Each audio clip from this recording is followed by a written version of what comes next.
7:05. I have a few adds to the agenda. Under the administrative report, we will be adding an acceptance of employee resignation. We will have 2 executive sessions to finish out our evening.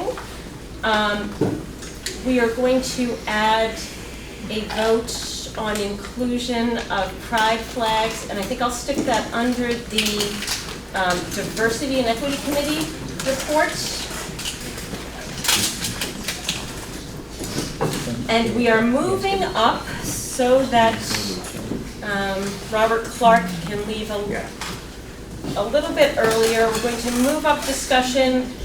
Item 9F, we'll be moving that up to right after recognition of visitors, because he's going to go home and read all about the bids and dream about maintenance garages. So I want to give him that opportunity to use all of his evening time to do that. Are there any other additions to the agenda? I don't know if it's an addition, but when we talked about the next agenda and the meeting on the 16th, to talk about at least maybe a timeline for press releases and informing the public and getting the word out about the meeting. Excellent. I think it would fit under the topic, but I just want to make sure that it's something to think about. Okay. I would accept a motion. Thank you. Any others? I would accept a motion to approve the minutes of September 18th. So moved. Second. Thank you, Sean. Thank you, Ann, for your second. Any discussion of the minutes? I did have one correction, an embarrassing mistake on my part. I wrote Lyle Runner. Congratulations. I can't believe I missed that. Oh, that's a good one. I can't believe they didn't invite us. Any other comments, additions? All those in favor of approving the minutes with the changes noted by the clerk? Please signify by saying aye. Aye. Nays, abstentions? The ayes appear to have it. The ayes do have it. The motion carries. We have approved minutes. Hello, visitors. I am recognizing you. I would like to point to the ground rules. If you're commenting on an agenda item, please wait until that agenda item happens. Generally, we like to let the board, if you have a point of clarification or point of order, Robert's Rules always allows for that. But please wait until the board has had their initial conversation before there's a vote on anything we're voting on. I will ask the audience for questions. Raise your hand if you have a question. Wait till I recognize you. Please state your name. And also, there should be a form going around to sign in. Please sign in if you have not, because we are required by open meeting law to record who is at the meeting. So please sign in with that. And when you speak, please state your name so our fabulous new board recorder can record.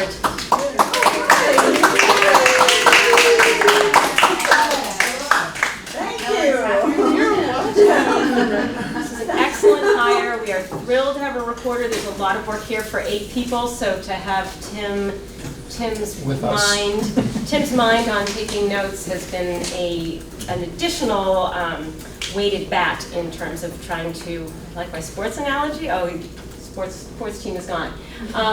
And then if there's a lot of people that want to speak to an issue, I'm going to ask at the beginning how many people want to speak so I can kind of gauge.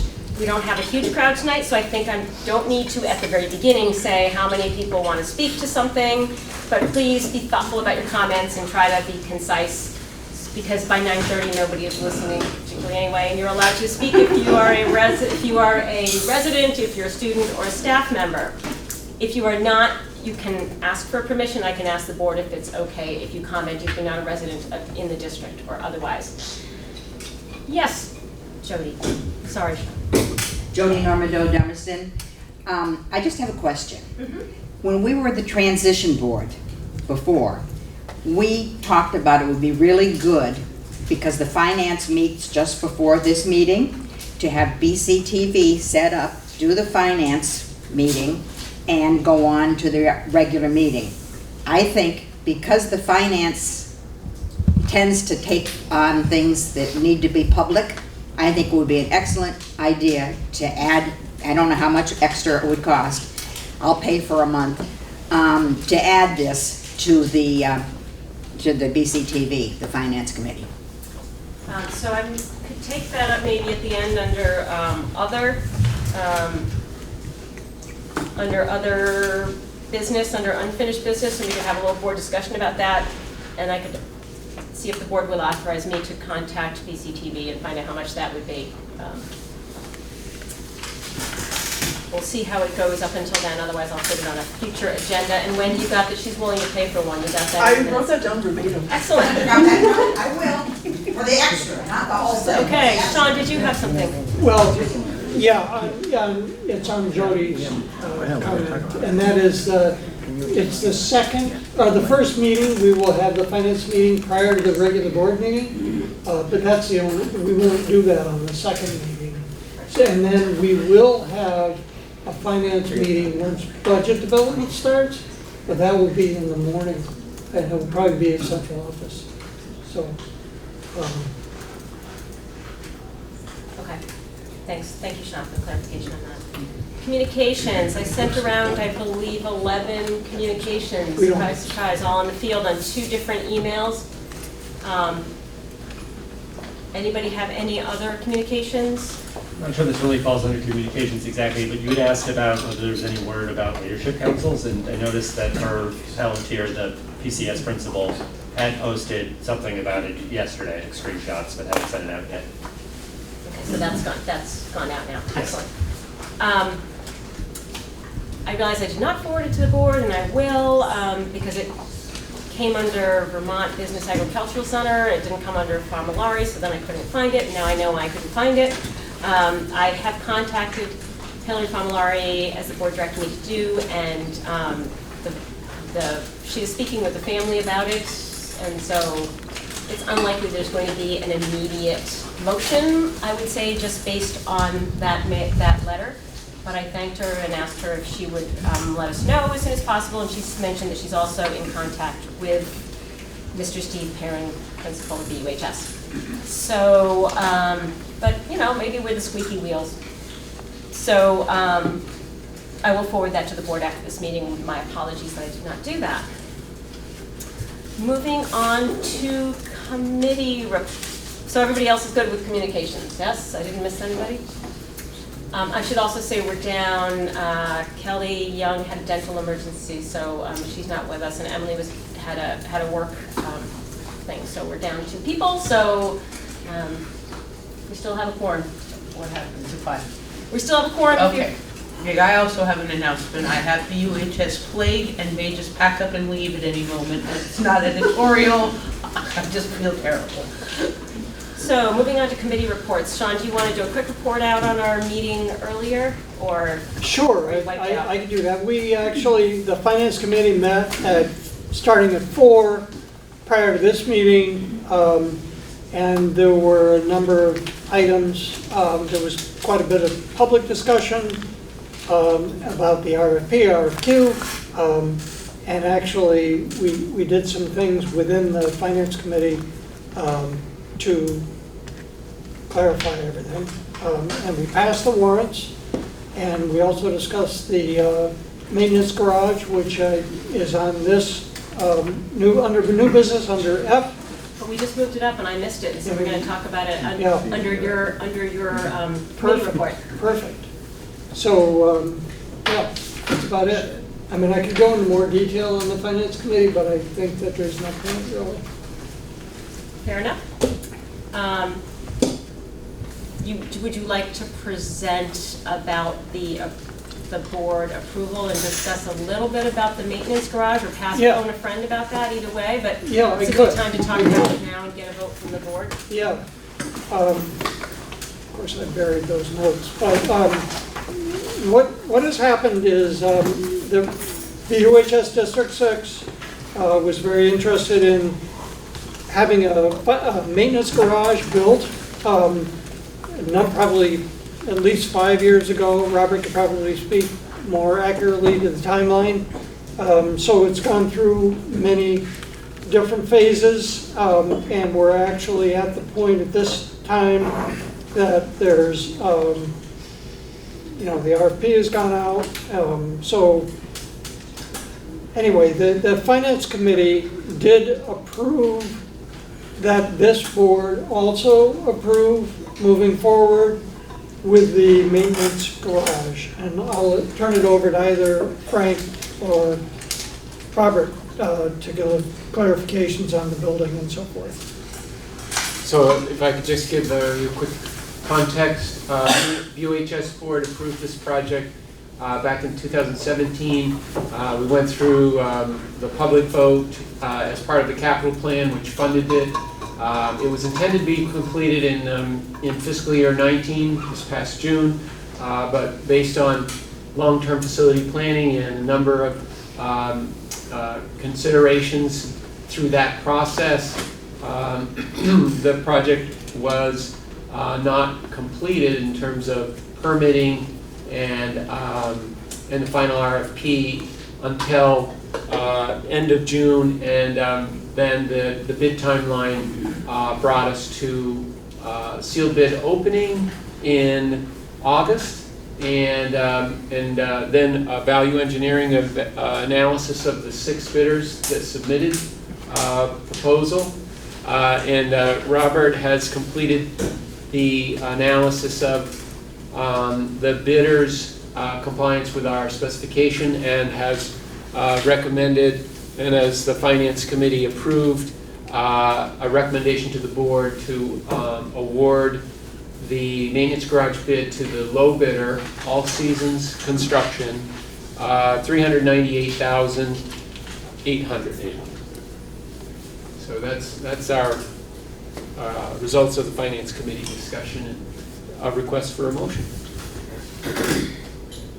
Well, I would make a motion that the WSESD board approve going forward with the bid that was awarded to All Seasons for $398,800 to construct a maintenance garage forthwith. I will second that.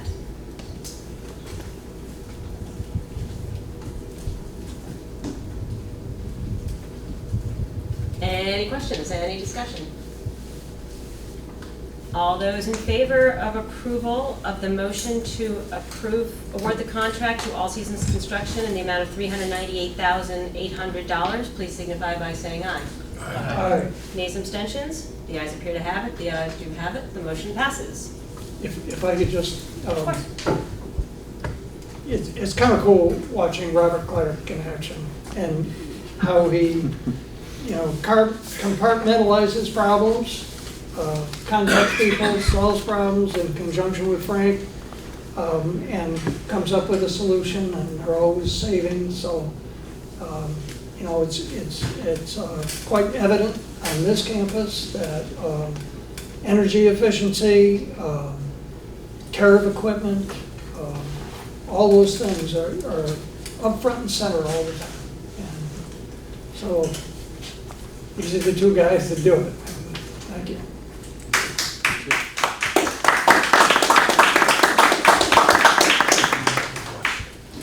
Thank you, Mr. Clark, and the fact that I approved anything for $400,000. $398,800. Very important. Moving, so that pretty much takes care of the high points. Thank you, Mr. Clark. That pretty much takes care of the high points for Finance Committee, the meeting, the minutes. Thank you, Frank, for recording the Finance Committee meeting. Will be posted on the website. Christina, I have a question. Yes. About finance, is this the time for that? Now would be a great time to go Finance Committee in perfection.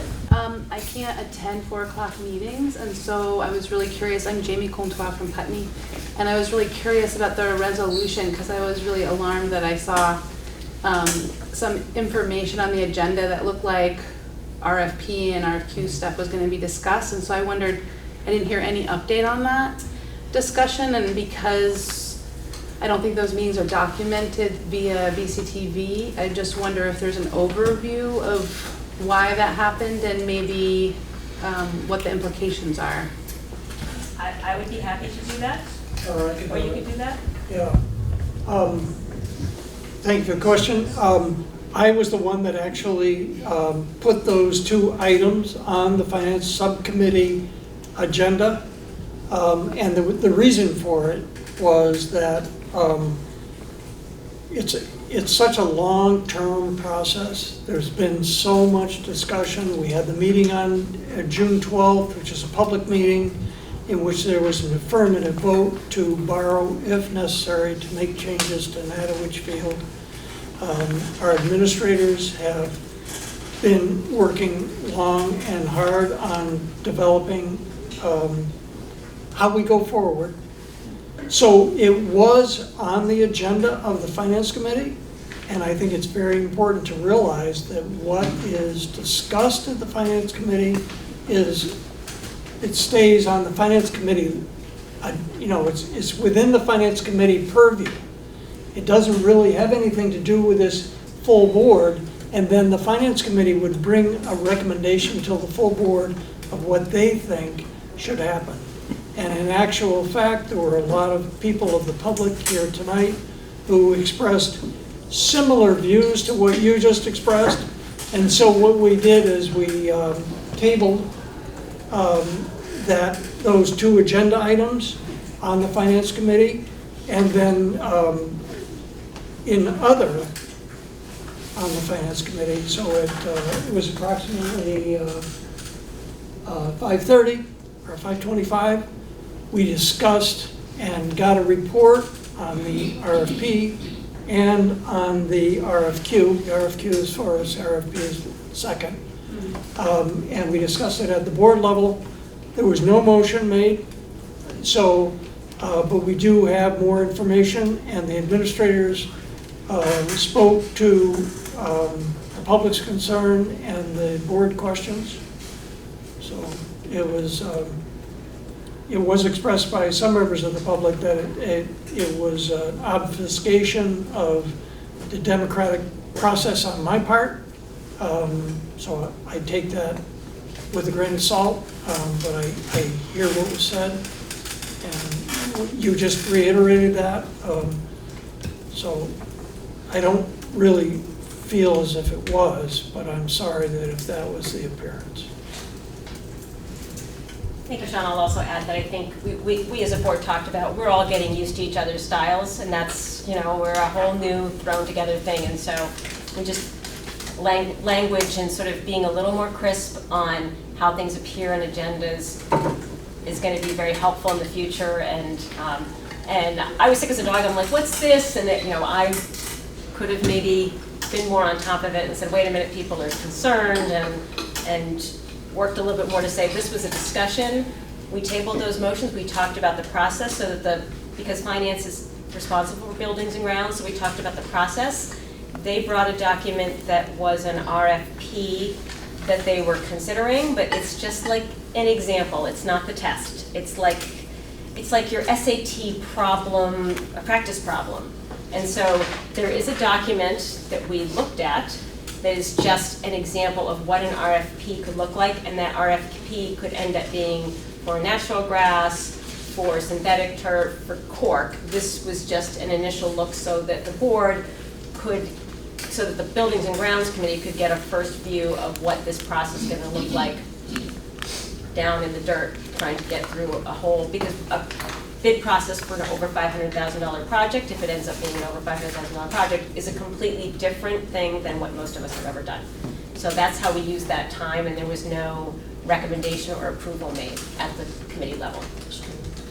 Yes? Just a thought, it would probably be a good idea to put those documents up on the finance committees, with the minutes, just attach the documents so everybody can see them, because they're public. They just, we don't have enough, didn't make stacks for everybody. With just example written across it or something? Example. Well, draft. And actually, the RFQ does have draft right at the top in bold. The RFP does not, so maybe the addition of the word draft to that document would be good. Yeah. I would just, draft is going to get people then saying this is your first draft, and you're getting, I think draft is going to continue to concern people who are interested in speaking for turf if it goes up with draft. I think example or some other, I'm interested in some other language, but if I pulled it, this is the draft of the document that's going out, I think that's different. This is a practice problem. This is not the first draft of my PhD. This is an example of what a thesis paper would look like. Not the, I just think I just want to keep the public clear on what, and save myself a lot of phone calls. And we are being transparent, we are being accountable, and I want to make sure that once people have that impression we're not, it's very hard to say, no, we meant we were going to talk about grass next week. Thank you. Let me just go to, is this a follow-up on yours? This was just following up. Okay, if it's a quick. Yeah. So, one question that I'm having is, did the example or draft include a request for natural grass, cork, and crumb rubber as 3 potential side-by-side examples? No, and part of that was a misunderstanding about the motion for natural grass being withdrawn. And part of that was because if this was now just an example, so this could end up being a total natural grass. This is not a draft, it's an example of what an RFP would look like for a big project. So I just want to acknowledge that I see frustration in Sean that he feels like it's a draft, and you're recognizing that something happened in that finance meeting that you're requesting that it's an example. So I just want to make sure that what my follow-up question is I really need to see a transparent process documented, because I don't understand what process we're in right now. And so I just wanted to request that we have a clarity between the subcommittees or the committees, the board of directors or the board, and the administration about what the process is, so that it isn't confusing and leaves space for these kinds of problems. And so I would just like to please ask that a process that's agreed upon by the 3 bodies is created. Thank you, Jamie. I think we're there now. 2 weeks, we're going to have a public meeting and move forward with a decision in some direction, and then we will go through an RFP process in whatever direction we are moving in. Okay. Natural infill, synthetic, natural grass. Or, who knows, maybe it'll be something else that comes up between now and then. I don't want to limit possibilities for our next meeting. Thank you. Yes, Jody. Jody Normandy, Dummerston. I just wanted to say to the Finance Committee that I think Sean is lending us to lead us to the fact that this was voted on at the June, July meeting, whatever it was. But it was brought up at the Finance Committee. Annie read the warning. The warning for this at the high school meeting or at the big meeting was not for artificial turf. It was just for redoing the Natowich field.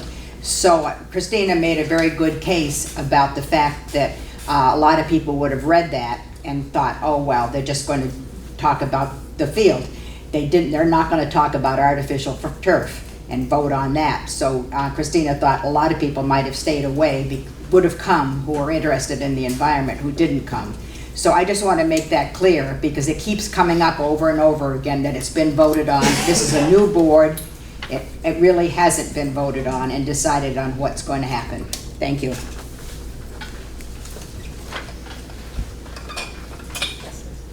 Sean, maybe you could, instead of... No, don't talk to me. Oh, Christina, maybe outside, yeah. Sean could put example on them instead of draft. That was my request to Oh, okay. Frank. Yeah. And I got head nods. So Oh, okay, then I think I should. Okay, moving on. Any other comments on Finance Committee? Moving on to personnel, which hasn't met, so that should be a nice quick topic.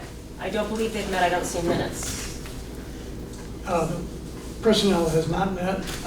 There has been some communication about meeting, but we're sort of waiting for the central office to trigger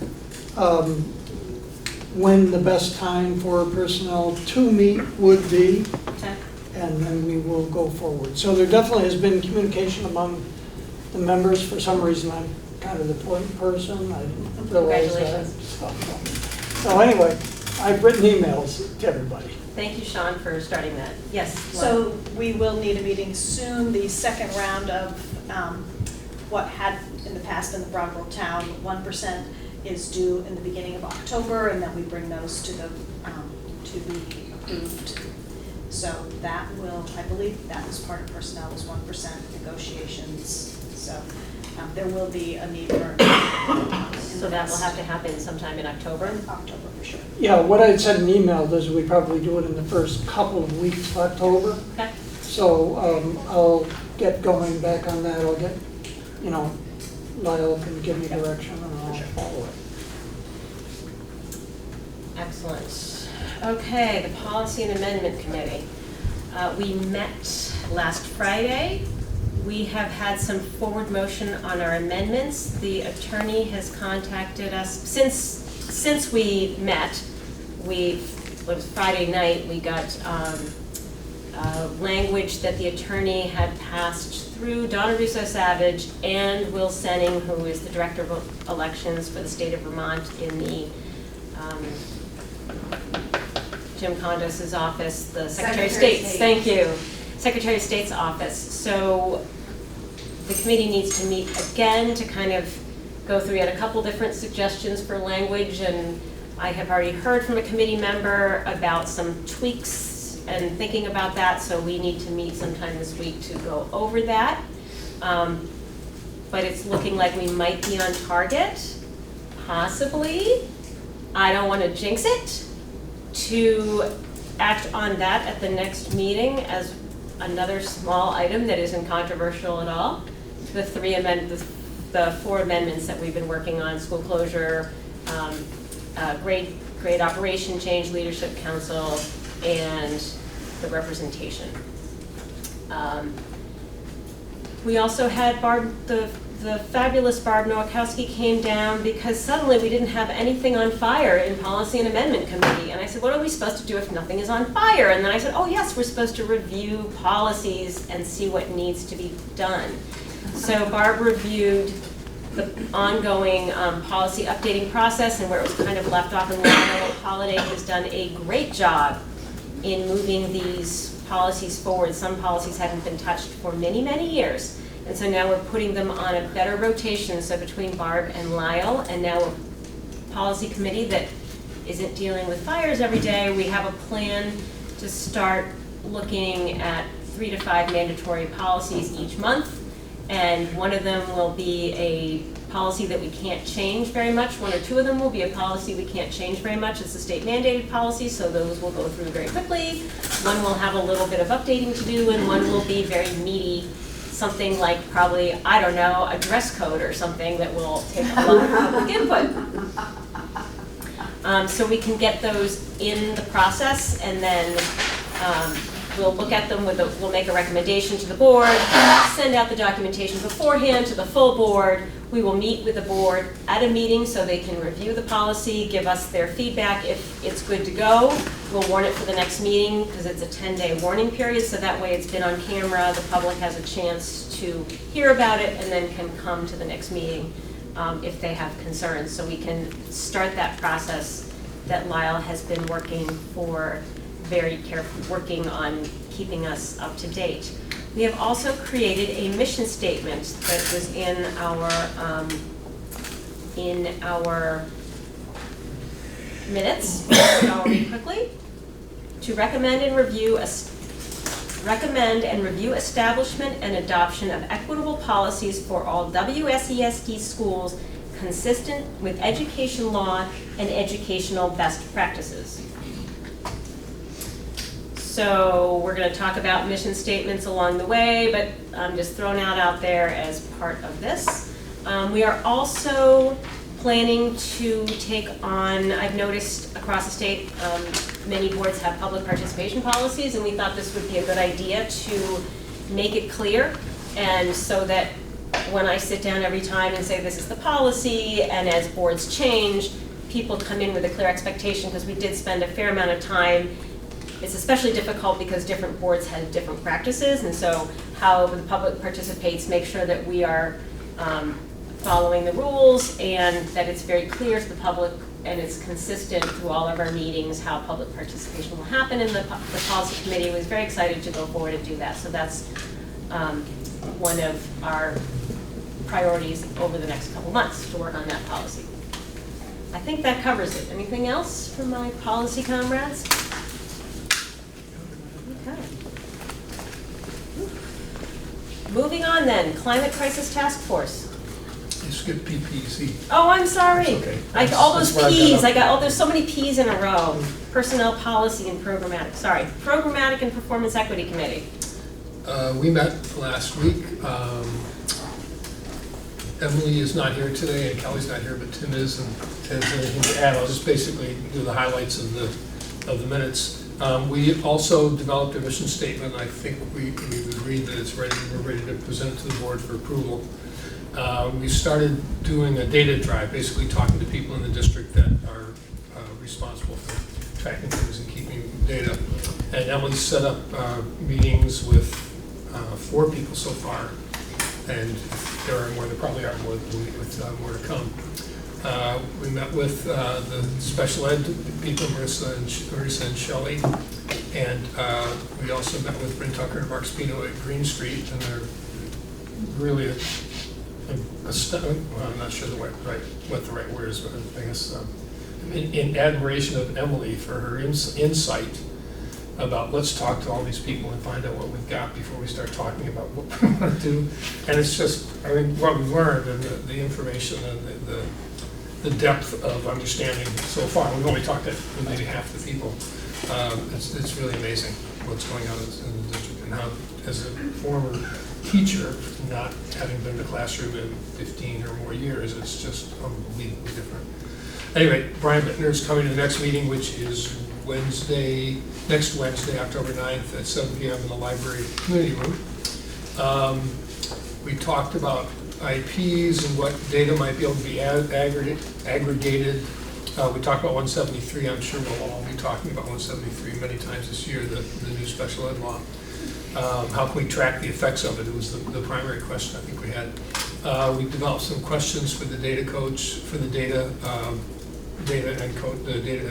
and coach staff, about how we measure our effectiveness and program effectiveness goals, yardsticks, parent surveys, teacher surveys, qualitative data that might be available. And we also determined it'd be a good idea to talk to Janet Stockman, who is responsible for, I'm not sure what her title is, but the pre-K, the preschool education in the district. We have 3 items now on our issue tracking charts, and our next agenda is to talk about what are we going to do, what do we do with them, how do we bring them to the board, how do we follow up, how do we identify, how to approach them. So we will be bringing or sharing those documents with the board, and that's it. Thank you, David. That's yeah, my hat's off to you, going to those wonderful experts and working with them. That sounds like a fun committee. Climate, any questions for David on policy and programmatic and performance equity committee, sorry. Moving on to the Climate Crisis Task Force. Yeah, so we met last week. It was me, David, and Django Grace. We named a chair, me, and the main part of the meeting was to try to put the different aspects of the district, that how the different parts of the schools relate to the climate crisis, what factors there are, and then have specific things to work on in the next few weeks. So we separated them into transportation and procurement, basically busing and what we purchase and how we purchase it, what effects that has on the climate. And then another one was utilities, facilities management, and food service, how those things impact climate. And we didn't really name this one, but basically how students are educated and how advocacy is supported within the school district. And then Django was going to take that on, looking into how the school district, what the curriculum is, how it relates to climate, and how student advocacy or student speech on the climate crisis is supported. And then the last one was financial, what the school district does that in any way is related to the climate. And David was going to look into that. So over the next 3 weeks, before we meet again on the 23rd, We have a little bit of homework to do in these departments to see what specific steps we can take to have a positive impact on these parts of the school district. So it's a lot. But we're going to meet in 3 weeks and see what we found. I just had two other things. We talked about resources, and I wasn't sure if it was your sister-in-law Yes, my who was sister. our resource, and I wasn't sure what exactly, you told me, but. So she is the energy coordinator for the Acton Public Schools. And so, yeah, her first year, she reduced their energy costs by like $500,000, which, as she said, that's 5 teaching positions I saved. So that's how she viewed it. And she has been really instrumental in having it be student-driven. She has students deployed with kilowatt meters. One of the major projects she did, which I told her she'd never do this, being a recovering teacher myself, she said, I'm going to get rid of all the coffee pots and small refrigerators in all the teachers' rooms in the town of Acton.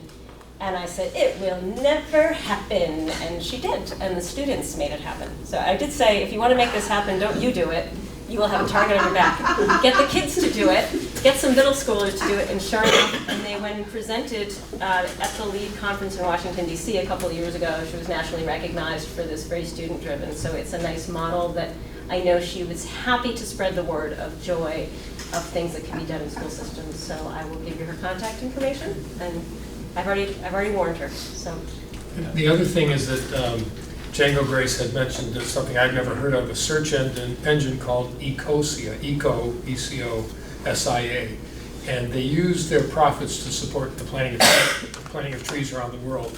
And he claims it's an excellent search engine. It gets just as good as any other. So I'm in the process of transitioning to it. And I just want to let other people know that it's out there. And you can, there are alternatives to Google that actually may be adequate. So that's our first recommendation.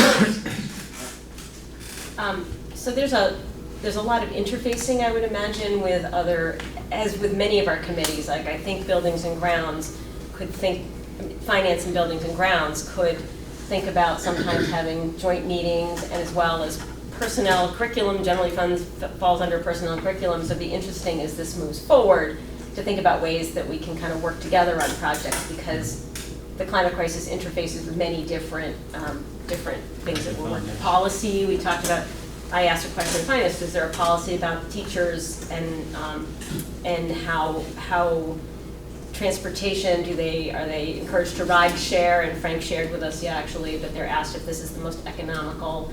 And so that's something that we're doing, but it's just, there's so many ways to think about this if you really insert it. I also think there's a lot of work for 3 people. Have you guys thought about looking for some other? Oh, I've got Emily Murphy-Core comes sometimes, and Paul Smith comes sometimes when they can. And we have another student who says she would like to join us once soccer season is over. Okay. So we'll be hopefully expanding our resources. Great.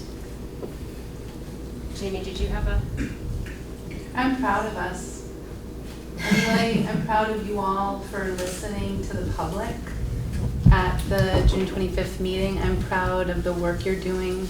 I'm excited to see what comes of it. And I just wanted to thank you publicly, because not everybody rises to this, and you have.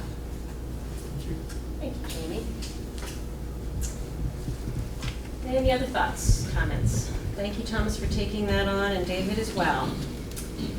Communications Council, because we have something to communicate. Yes, a couple things. This isn't really fully formed yet, but at the last meeting we had, which is the day after our regular meeting here, our meeting was attended by a trustee from Brooks Library, who I think he was more brainstorming than having a real idea he actually formulated with the library, but put forth the idea of the board somehow partnering with the library to put together some sort of info file on topics of particular interest. I ended up suggesting he might simply request documents from Art or whoever. And then at that point he was essentially said, hold off, this is just an idea I had. I haven't run it by anyone. I'm not speaking for anyone. So that's a pretty unformed idea as of yet, but we might look into it more because I know Emily was interested in it. on the topic of the press release for the 16th, I know we're not going to be meeting again before. We had presented several meetings ago when we were going to be talking about this and ran into the same date issue. The board had said it would be okay to send a draft press release with just basic facts, time, date, location to Christina and Ann. And we had done that and gotten it approved, but then we're told to hold off just because of when we thought we'd be discussing the turf field.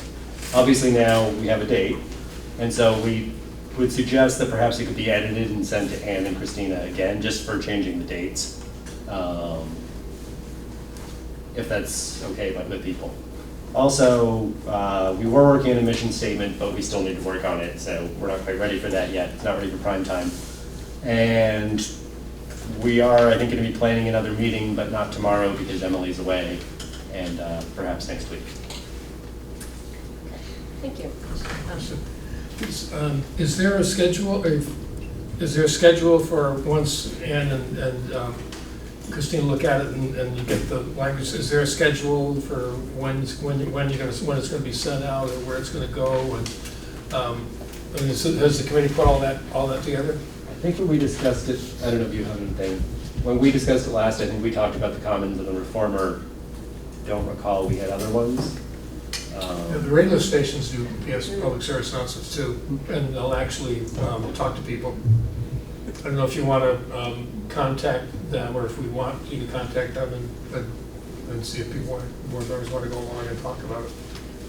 I'll try and get The more. board's interested in that. I'm sure I think But you're not meeting, that's why. Sure, running up against how tight that- dates for the October 16th meeting is probably the only issue I can think of. But Right. I think I would look to direction from the board that we update the dates and get the press release out as quickly as possible. I really didn't want it to go out before this meeting because then, people like get on the website and see the current meeting and then, so if that's okay with the board, that just the date and time has changed and place has changed, Dan and I will approve it, and then I'll do that.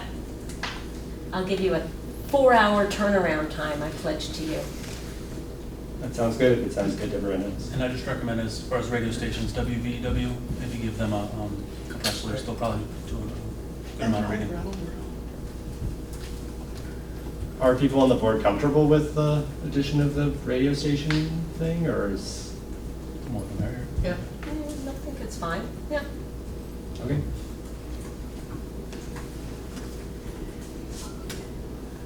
I'll go with Jody first. Jody Normandeau.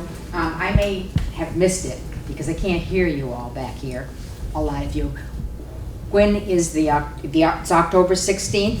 At the Dummerston School, What time? 6 o'clock. 6 o'clock. Thank you. Jamie? I'm a volunteer on the communications committee, and based on my previous experience doing communications work, I would recommend that we have a Google document that the board keeps, or something that is where we track the media sources and the contact information, so it's very easy to put down media sources that we will send all of our press releases to. And based on my experience at the transition board, when David and I worked together to announce the process of the transition, we had a really comprehensive list of media contacts that was really easy to just shoot out things to. So I would recommend that we do the same thing with this body. And I'm happy to do a first draft and present that. So I just want to make sure that we're not having Google Docs that are documents that we're working on as a group, because that's a violation of open meeting law. So we just have to be thoughtful about. The committee could. The committee could do that, right, and work on something, but just the full board, if we start, then that constitutes a meeting by open meeting law. Okay. So we just So have to be maybe the mindful. committee could create it and then present it at a meeting? Perfect.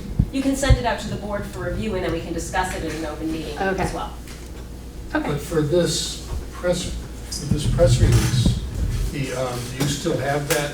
That I probably do, but it would take forever time. Because I remember it went to the town clerks and it was really a nice broad list and it worked, it was really effective. And can we do that with this?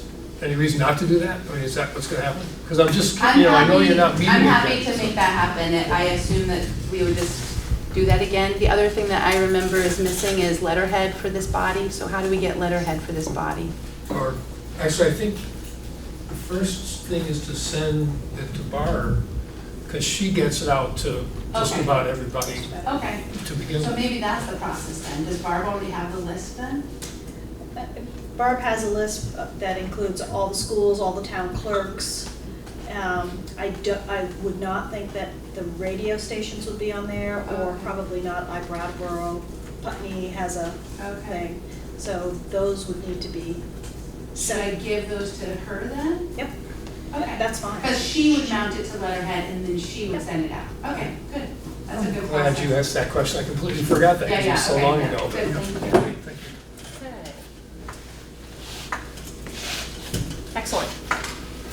Moving forward, WSESU has not met since our last meeting, since you last got an update, but we're just keeping it there as a placeholder. Spoke to Barbara about that. So moving on to Diversity and Equity Committee. We have, Oh.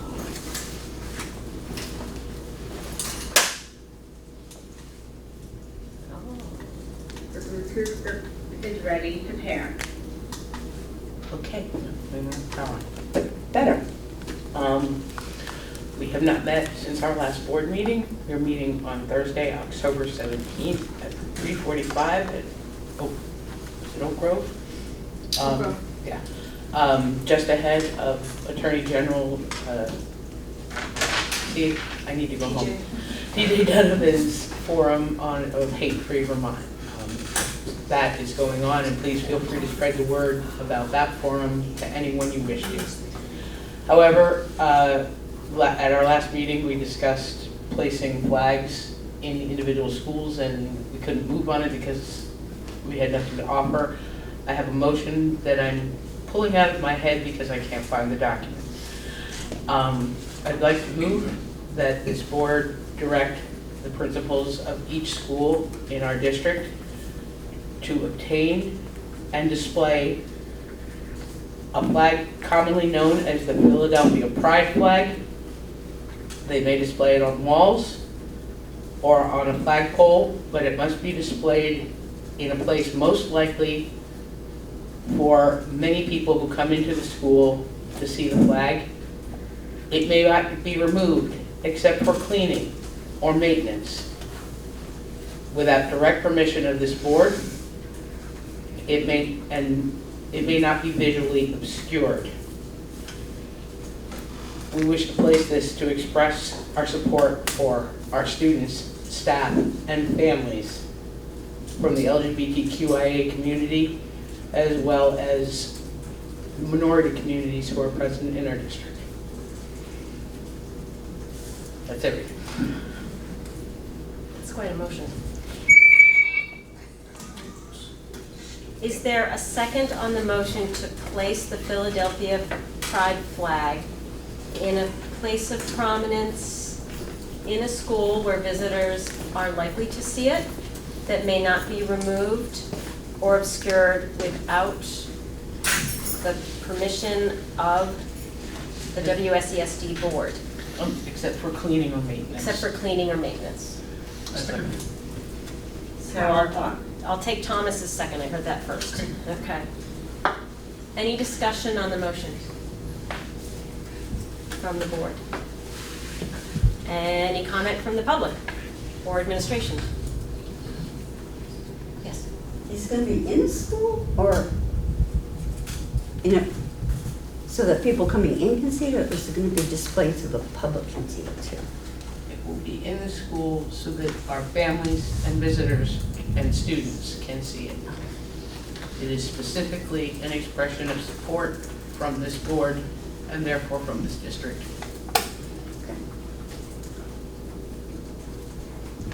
Ready for the question? All those in favor of the motion, please signify by saying aye. Aye. Nays, abstentions? The ayes appear to have it, the ayes do have it, the motion passes. Thank you, Anne. While I do not wish to plug for any service, Amazon sells a 3x5 with grommets for $8.50. So this is not We a don't onerous No wonder expense. Sam's carries them, they carry flags. We do not use Amazon. That's fine, we don't have to use Amazon, but I figured it would be a similar price elsewhere. Anything else from diversity and equity? Not this time. Okay. Christine, I think I'm done. Yes. Thank you for making through that. I just told you. Question in the back. Oh, sorry, I'm sorry. That's okay. I'm excited to hear about the flags. That's really great. So thank you. Sorry, could you just- Krista Yagdin, and I'm from Guilford, Vermont. I'm just trying to figure out, because there's several different diversity and equity committees, and I'm trying to understand the relationships between them all and what that communication will look like, number one. And number two, I had mentioned this before, but I'm really interested in making sure that we are talking about people with disabilities, and people with disabilities are on our committees when we talk about diversity and equity. So I just wanted to ask how and if that would be pursued.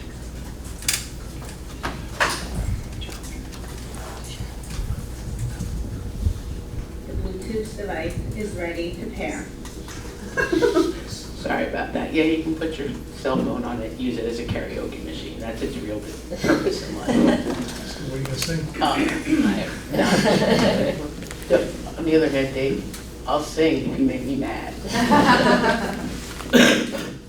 Yes, we are interested in including disabilities. I have at least one parent who has a child with different abilities in her family who wishes to attend our meetings. The different diversity and equity committees are, there's one that is primarily for the teachers, which is in which they discuss ways to bring the message and implement it in their schools. There is an official committee of the board, that is the one that's meeting on the 17th. Okay. And there will be a study group. I'm not sure how many people are participating or in what way she's opening it, but I think Michaela is leading a study committee, a study group, just to go over readings and try to teach ourselves the things that we don't know. But yes, different abilities are part of our diversity mission. Yes, and I guess I would suggest even reaching out to individuals. We have some great self-advocates in our community, and in thinking about, sometimes I think that the best people to talk about issues related to equity are those who are experiencing the issues related to equity. So I would encourage you to consider reaching out to self-advocates or people with disabilities to participate with you as well. Thank you for the suggestion. My email is on the website. Okay. If you could communicate any more information to me and send it to me, that would be great. I will, thank you. Thank you. And if our committees, the committees are open to public participation and really welcome it.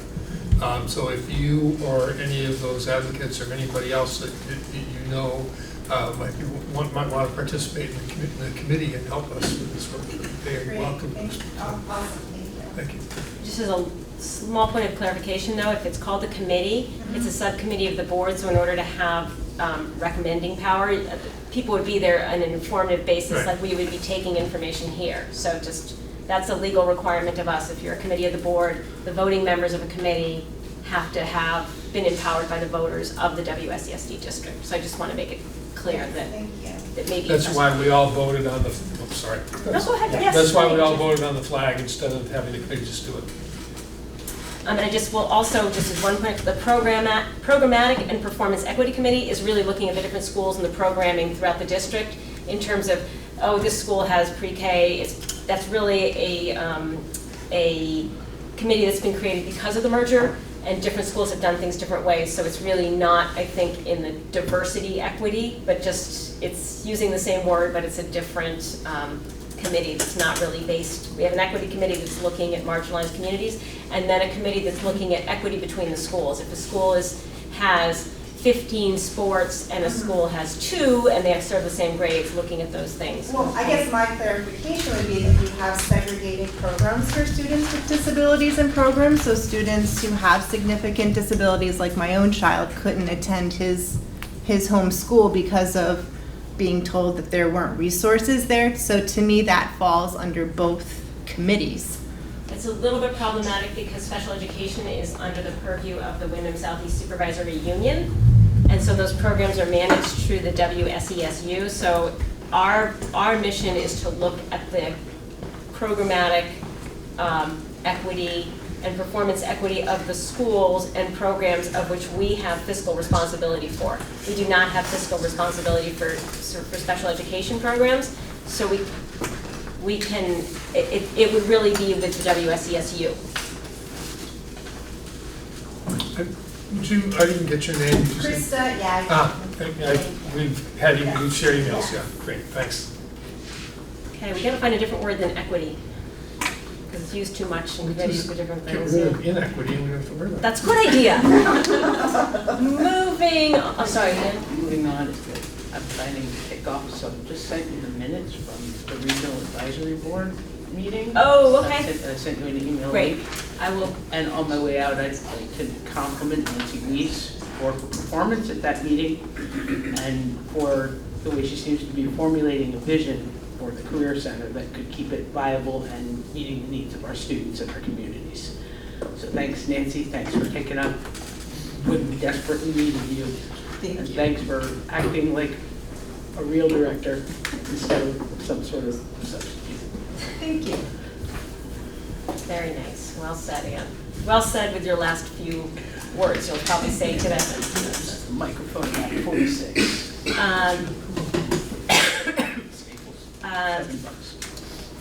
So shall I move on to finances then? Okay, so where I do my auctioneer practice. I would entertain a motion. Wendy, you can get these off. Do not try to record what I say now. I would recommend a motion to approve the warrants of September 3rd, numbers 1058, 1060, 1062, 1064, in the total amount of $819,633.76. The warrants of September 9th, numbers 1065, 1066, 1068, 1069, 1070, in the amount of $193,937.11. The warrants of September 11th, 2019, warrants 1067, 1072, 1074, in the amount of $134,335.16. The warrants of September 17th, numbers 1071, 1073, 1077, 1078, 1079, 1082, 1083, in the amount of $813,545.75.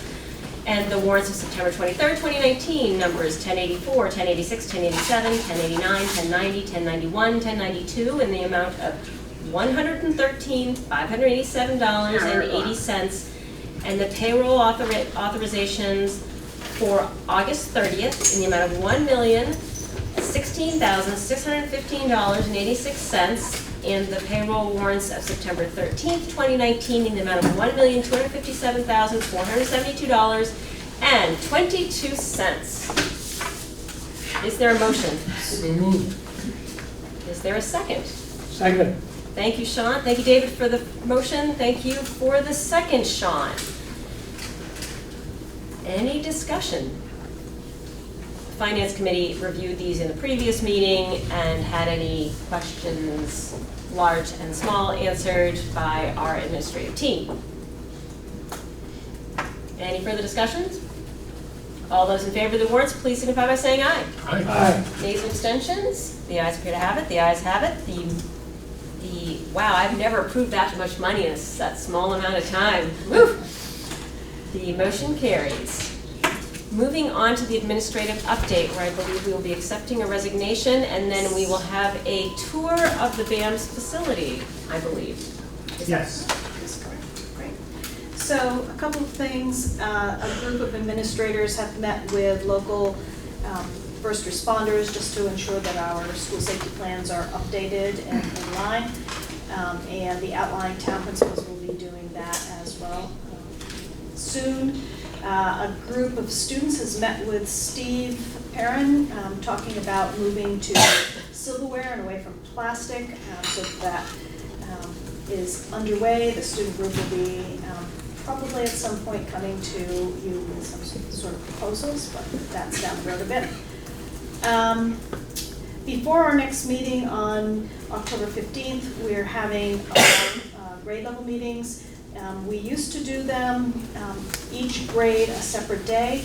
In order to cut down on the amount of subs needed in the school, we are doing all grade level meetings, all content level meetings, 7-12 on October 15th. And so that will all be happening. Pre-K 6 at Academy School, and 7:12 at BAMS. And newsletters, you had requested access to newsletters. You should all have that. If you still don't, I sent your email to all principals, so I believe you were given access or told how to get that. So, Everybody getting that? Getting those? great. The policy committee was all had it. I'm not sure if I'm getting all of them. I've gotten quite a few. I'll keep an eye, I'll watch and make sure. Sounds good. Leadership councils, a number of principals have either posted in many different places, Facebook, school websites, paper and backpacks or paper open houses, school messenger, did I say that? And there are still a couple still to be. When I checked in with outlying town principals today, we've had a couple of people show an interest, but not actually write letters yet. So we're still working on that. As Christina said, we do have a letter of resignation. It's from Staff Sergeant Leon Laster, who teaches at the Wyndham Regional Career Center, and he does the criminal justice program. He says he is deeply appreciative of the numerous opportunities he's had to build strong ties with the staff and criminal justice students. He will be resigning at the end of the first semester. I'm sorry, January 1st, not the first semester. And I know that Nancy has put in for a substitute for the second half of the year. So I would ask that you accept that resignation. I would entertain a motion that we accept with regret the resignation, I'm sorry, what was the name? Leon Laster. Leon Laster. So moved. Thank you, Sean. Is there a second? Second. Thank you, David, for the second. Any discussion? All those in favor of the motion, please signify by saying aye. Aye. Any abstentions? The ayes have it. The resignation is accepted. He will be missed. He's a good teacher. I would like to introduce Keith Lyman, principal of Brattleboro Area Middle School, otherwise known as BAMS, and I'll turn it over to you. All right. Hi, everyone. I want to start by introducing a couple of our teachers, Jessica Montanieri and Matt Betts, who are going to join us this evening and show you a little bit of BAMS. I wanted to, it's the first time I haven't had a chance to, I guess, briefly meet most of the board members, and I just wanted to share a little bit of my background, since none of you were probably around on the board. Actually, Sean, you probably were when I was hired, but I'm kind of a local person. I grew up in Townsend, went to Leland and Gray, and as a student, went to Springfield College as my undergrad down in Springfield, Mass, and came back to Leland and Gray back in the early 2000s, became a teacher there, athletic director, baseball coach, varsity baseball coach. Really made a lot of, just loved education, and that really kind of got me to where I am here. Started a master's program at UVM while I was there. Spent 8 years there, and then got hired at Whitingham Elementary, Twin Valley Middle School over in Whitingham before they consolidated. I was part of the big construction project over there. So I was there for 4 years and left to come to BAMS back in 2014 now. So I'm in my 18th year in education, 10th year as principal, and love it. I live in Vernon, have married to my wife Jessica. We have an 8-year-old son, a 12-year-old daughter, go to Vernon School, and that's a quick thing about myself. BAMS, I could talk all night about BAMS, and so I'll try not to, but we're gonna, in a few minutes, we'll get up and we'll head over there. I'll just say a couple quick things about our school. We have about 315 students this year in grades 7 and 8, and the 7th grade class is very large. We work basically with 4 teams. There's named after constellations. So Team Canis Major and Team Taurus are 7th grade teams this year. And Team Leo and Draco are 8th grade teams. Matt and Jess are from Team Draco, Team Leo. And within those teams, there's tons of teams built off those core teams. You have special ed teams, we have academic support, and various kind of subgroups that other teams as part of the staff. We have an exploratory team, which I'm going to share with you in a little bit, health, art, PE, all of those areas. So really proud of what we're doing. We'll share a little more as we get over there around some of the programs. The year started really well. We start with an extensive transition from in 6th grade with families coming in and kids, and they tour. We go over to the schools. We talk to them about the school. We meet with parents. We start with welcome back dinner potlucks.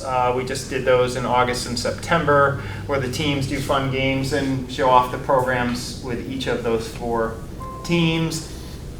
Just had a kind of a parent night / open house type evening, which was really well attended. The place was lively, and our teaching staff is incredible. They're really organized and make those transitions for the kids and the families really successful. So very proud, but I know everybody's been sitting, so we'll get up, move around.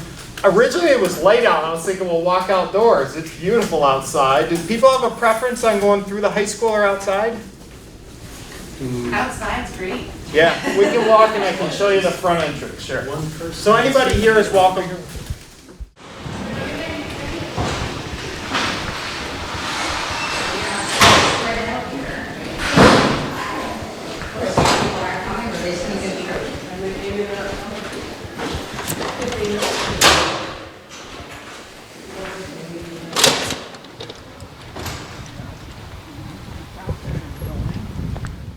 So, thanks everyone for coming along. I'll be brief out here because it's definitely chilly. You're looking at the BAM's cafeteria, and we'll get in there, and I'll show you that.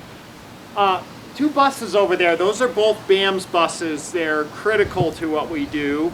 One of them is getting pretty old, and we're doing a lot of maintenance on the buses, but they're really great assets to our programming.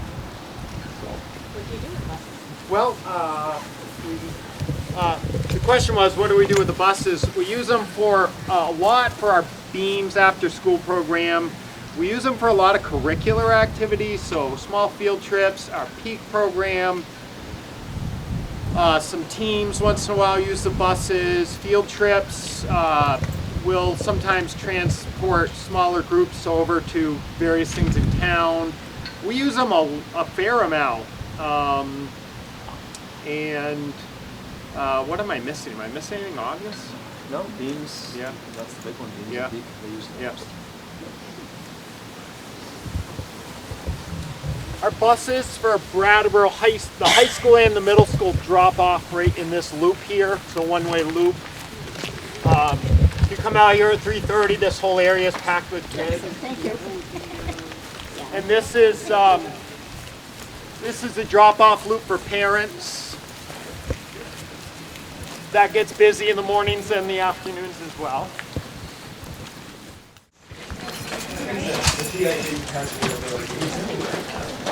Thank you, Matt.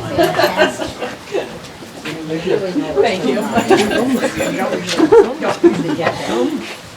Thank you. Come right into the main office.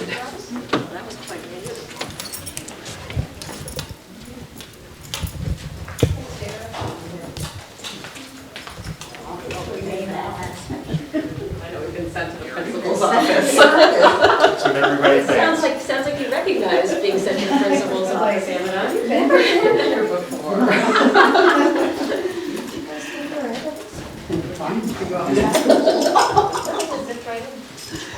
So we have we have an administrative assistant and then a front desk clerk. They share very similar roles. and we've moved them around over the years here. Jen Miner is primarily, she's our administrative assistant for Tom Dotton, who's the assistant principal, myself. She has been around the school for quite a few years, and she's really great. Sue Boss, we just hired. She was a teacher at BAMS, left 3 years ago maybe, and decided to come back to take on this role. She's terrific, and they're a great pair. Down the hallway here, we have basically a counseling suite. There's a guidance secretary, the 2 full-time counselors, and there's a school-based clinician office there. And so there's a fair amount of traffic in and out here. We got brand new carpets this year, and what are great about these carpets is they're the squares. Before we had the full rollout, so if there was a big stain or you had traffic, you had to replace the whole thing. And so it's a nice little, you can't even tell it. Another Robert Clark innovation for us.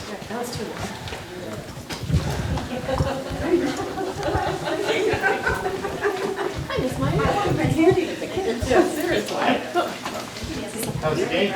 This is good for. I was just talking about how great it is. This is Jen Miner, our admin assistant, / girl soccer coach. Are you still undefeated? We're undefeated. Right. Woo! 11 players. You must be the JV. No, middle school, 7th grade. Yeah.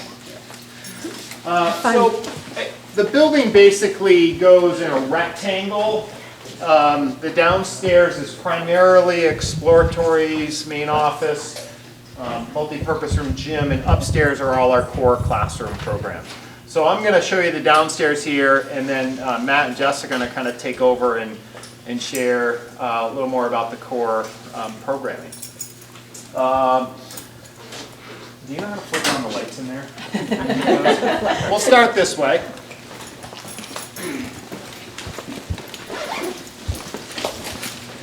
We have a computer lab, which used to be literally a computer lab. It's changed over the years to now there's no computers in there like the traditional labs. It's our kind of main base for hardware, software stuff. I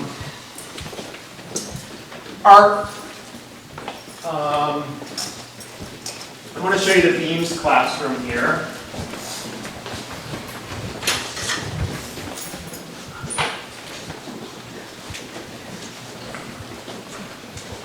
Come on in if you come all the way in if you like.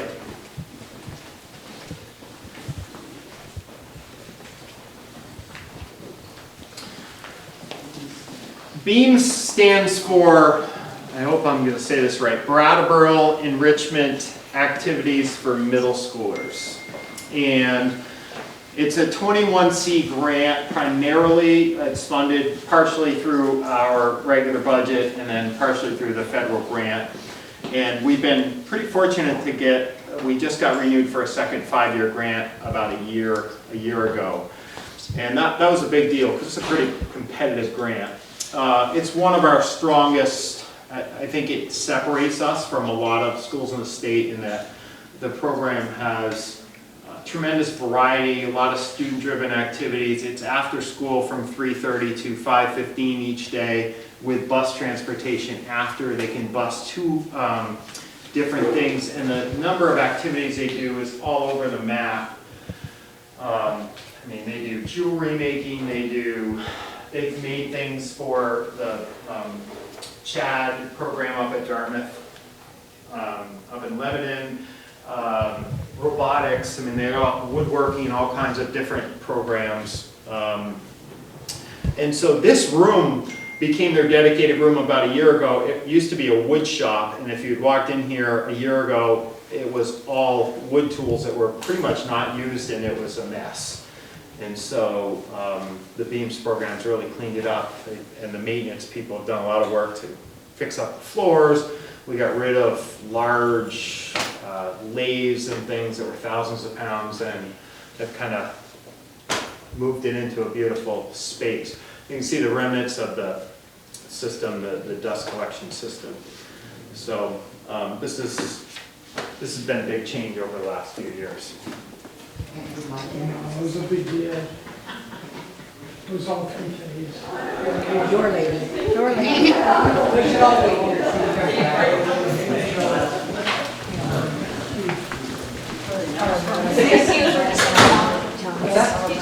I know, right? Oh, okay, someone has to get you right. We have,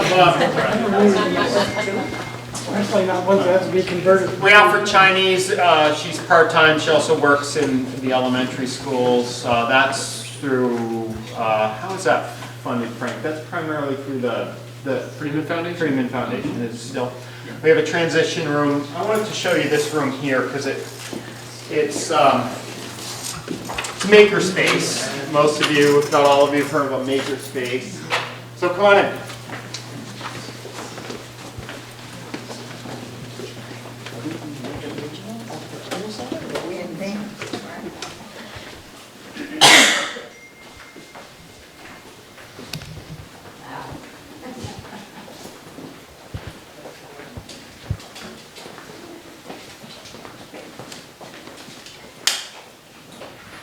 Daisy Frederick teaches tech and design, and she started as a Beams teacher years ago, and we eventually got her full-time. And these are just some examples, so you can see all the hands-on things that they do here. And the next room over is essentially an extension. This room is open to any teacher who wants to work with kids on hands-on things. She was telling me today that Matt is working with one of his skills blocks on some... A couple of years ago, we built this. And yeah. You can get on the bike and you can generate some electricity and see what kind of forces are... you can see the difference between an incandescent compact force and an LED. So they're working really hard on the incandescent one. You need a TV here so they can watch TV while they're doing Bike. They do a lot of design in this room. These are, they've been making pencil holders and designing creative things. And you can see some of the materials they're using and they have available to them in the room. Daisy's incredibly passionate about this work. She does great stuff. The kids are really engaged in this class. We can continue through here. I'll hit the lights.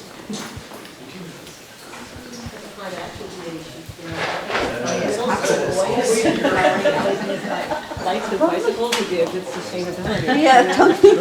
It's good stuff. A lot of robotics kits and things available, and they do a lot with that. They do also do a lot of game design in our classes, so they generate, make their own video games and test them out with each other, and they also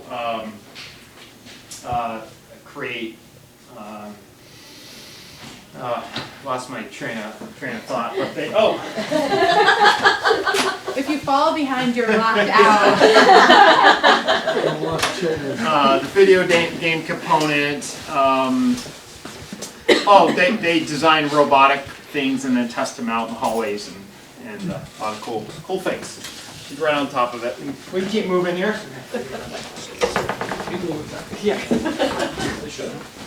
You're going to stay closer now, aren't you? I came back innocently and that was the end of it.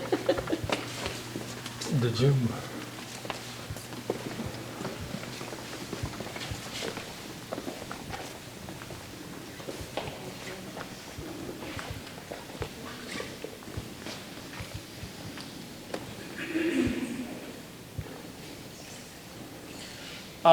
One thing I don't quite dare to bring you into is the locker room. Thank you. What you will find if you went in there, though, is a really old and outdated locker room that doesn't really have privacy for kids. It has old showers that are obsolete. Showers? Yeah, and they're horrible. I remember those. Yeah, and so, it's something we're going to want to look at long-term, updating locker rooms. But this is our middle school gym. Another thing that you'll see in the long-term plans are this floor is a problem. If you were to dribble a ball on this floor, you'll hit dead spots where the ball just dies because the floor is actually kind of coming up, especially out in the middle. So it's something we're looking at. I I think middle schoolers are just as important as high schoolers or elementary as far as the quality of what we're giving them. And this floor is pretty rough. But a lot of activity in here throughout the day. Yes? Tara Casting Putney. Hi, Tara. So one of the things that's come up a couple times in the last few months for our children is access to sports that Putney doesn't offer. Yeah. And I know 2 students who have come to BAMS for running during the spring, which was great. And we have a gentleman who's joined the football team, which is awesome. Yeah. I was wondering if the board and the BAMS group could get together on maybe some options to present to people in the other schools that our kids can go and join. Because until I'd spoken to that mom, I was like, I didn't know that that was an option. Yeah. So we've been working on it. It's a topic that's loaded in opportunities and also challenges. agreed. So, yeah. But if you have students that really want to do like a specific sport and our school isn't offering it because there's not enough resources for it and your school is, then since we're a merged district, it would be really nice to have inequality of offerings for our students. Yeah. And, without spending too much time on that, it kind of depends on the sport and the situation. And so we've developed some, a starting point of how we're trying to deal with it in certain sports where we have usually some room. And it would be, so. I'd also suggest that like the Programmatic and Performance Equity Committee, that's what they're tasked with working on, so I think that's a good concern to bring to that committee. Okay. And those meetings are warned and open to the public, so, and some of them are here today, so start looking at that and, in all directions. Can we go down the hallway here?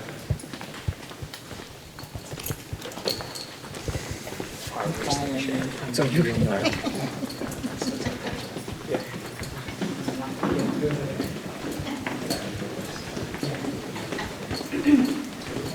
I'm thinking you can peek into the band room, but I want to move things along, so.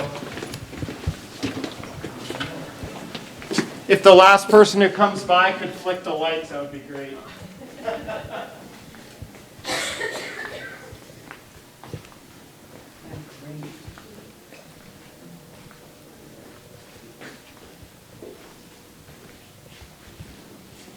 The nurses stations down here, that's shared with the middle high school. That's essentially the kind of cutoff where we don't have middle schoolers going past, because we've been pretty good at kind of drawing the line of where the middle school ends, or basically where that purple changes. Well, a little beyond that, but we really are pretty good at separating the middle schoolers from the high schoolers. There's limited interactions. We're going to cut across here.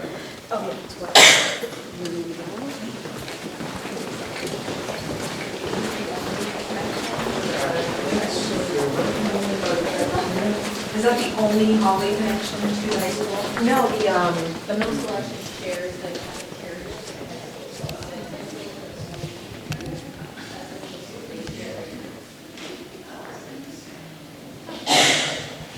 This is one of our most widely used spaces. It's called the MPR multipurpose room. I believe prior to the big construction project, this may have been grass. Is that right, Mr. Parent? That is, yep. Yeah. Yep. So it turned into one of our nicest spaces. We have faculty meetings in here. We have classes in here. We have assemblies in here. We have parent evening, parent nights, and all kinds of events. There's a big screen that comes down, nice stage for performances. So it's a really nice space. And then we got this catwalk up here. So you'll see that in just a moment.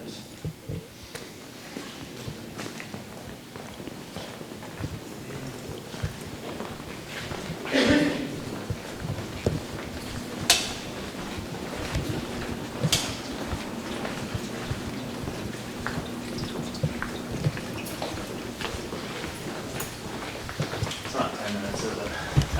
It's very long to show off. What are you going to do? So show off,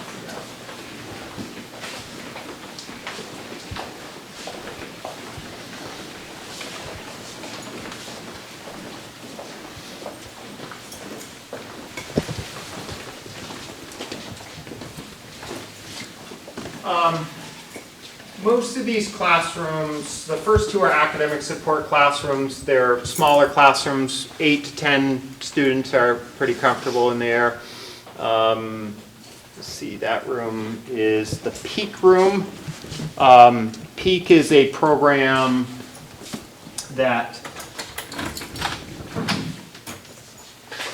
is kind of an alternative space. You can peek in if you like. Didn't plan that. I won't talk too much about that program, but it's essentially students. It's had many iterations over the years. We've kind of moved it and done. We've tried different things. Essentially, it's for students. It was starting to morph into a behavioral program, and we didn't really want to do that. We shifted it more to kids who are pretty disengaged with classes and schooling. And so we're offering, and we're not focusing, a student is going to go into Peak because they get in a lot of trouble. That we've really shifted away from doing that. And it's 2 periods a day, social studies and English. And it's small group, 3 to 5 kids usually in per grade. It's less than that right now, but small group working with that teacher. They do a lot of hands-on kind of work, working with Lauren Petrie, the SAP person, going to Mount Snow. They have a great partnership with Mount Snow, doing project-based, community-based work to try to keep them engaged and continue to want to go to school. Because some kids really struggle with that. And it's a full day program? No, it's a couple periods a day. It has been almost full day in the past, but we went away from that. There's some special ed classrooms down that hallway, and then it shifts to high school rooms partway through this hallway.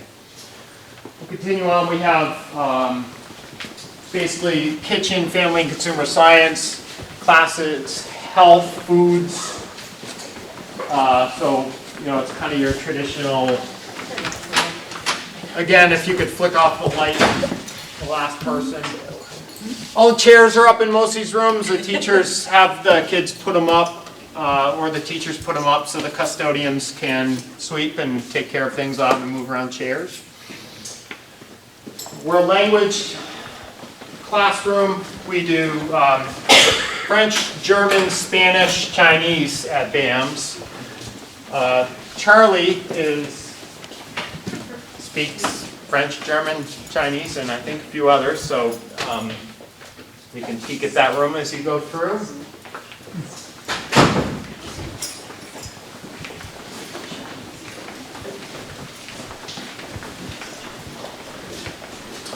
Chorus room, teacher's lounge in there. Cafeteria, I'll just briefly, there's a really nice courtyard out those windows. It's enclosed, grass, trees, beautiful space. Those windows are where we were looking in earlier. Students get served in one common area between the high school and the middle school. We try to separate serving times so middle schoolers and high schools aren't meeting up. Can just create some issues. And then they eat in here and In shifts? yeah, in shifts. The high school, how many shifts? They have a separate eating area on this side. Yeah, they have a It's technically 2, but we really do it 4. Yeah, when you cram 170 students in there, middle schoolers, if you spend any time with middle schoolers, you know what happens. I'm going to turn things over to Matt and Jessica, who are going to talk about... just a few things, because we want to respect the clock. We do, but they're going to show you the upstairs. Yeah, come on up.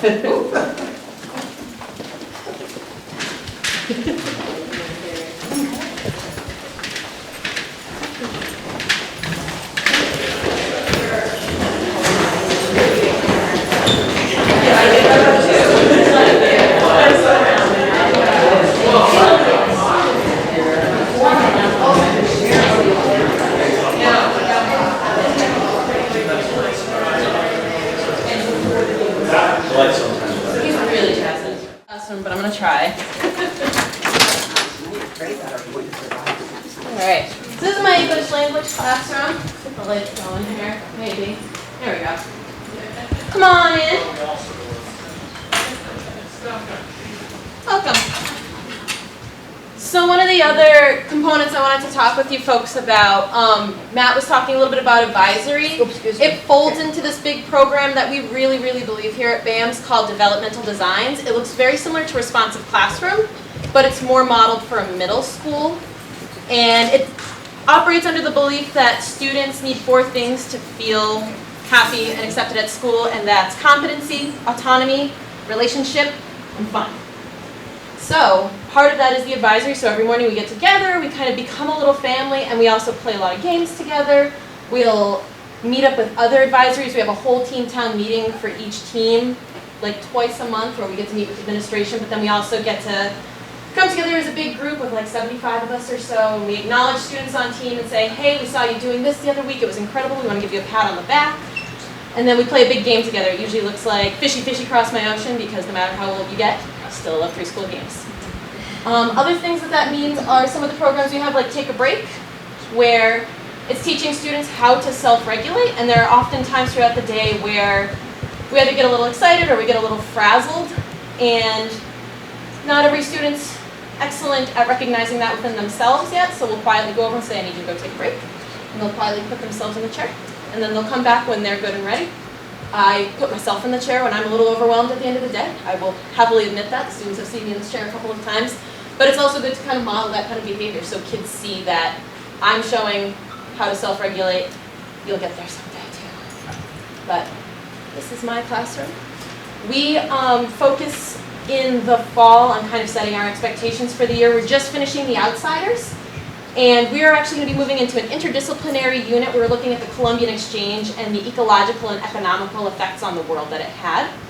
We're going to be doing that through all 4 cores, and students will be teaching 40-minute lessons to their peers, including learning targets, do now, an exit ticket, then they grade their assessments and analyze the data. Did the students get their information? In the spring, we end up looking at the book, The Hate You Give, and kind of looking at our own community as well as the greater community. So that's a lot of what we're doing here on Team Leo. Every team kind of has their own approach to how they want to address a lot of these community issues that we're seeing. So, welcome to look around. I clearly enjoy Halloween. The only holiday I've seen you decorate for.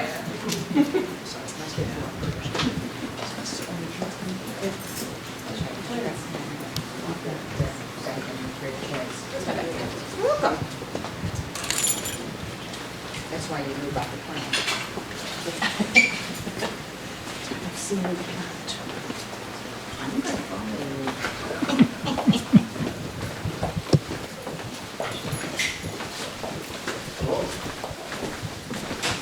Much cooler in there.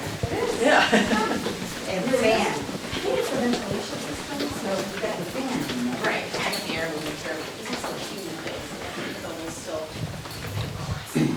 So this part of the building is now the 7th grade wing for now, and will be the 8th grade wing next year. So same story over there, but now over here with 2 other teams as well. So same amount of room, same, pretty much identical overall. So, and then around the corner, of course, takes you back down to where the Daisy Fredericks makerspace room is and such.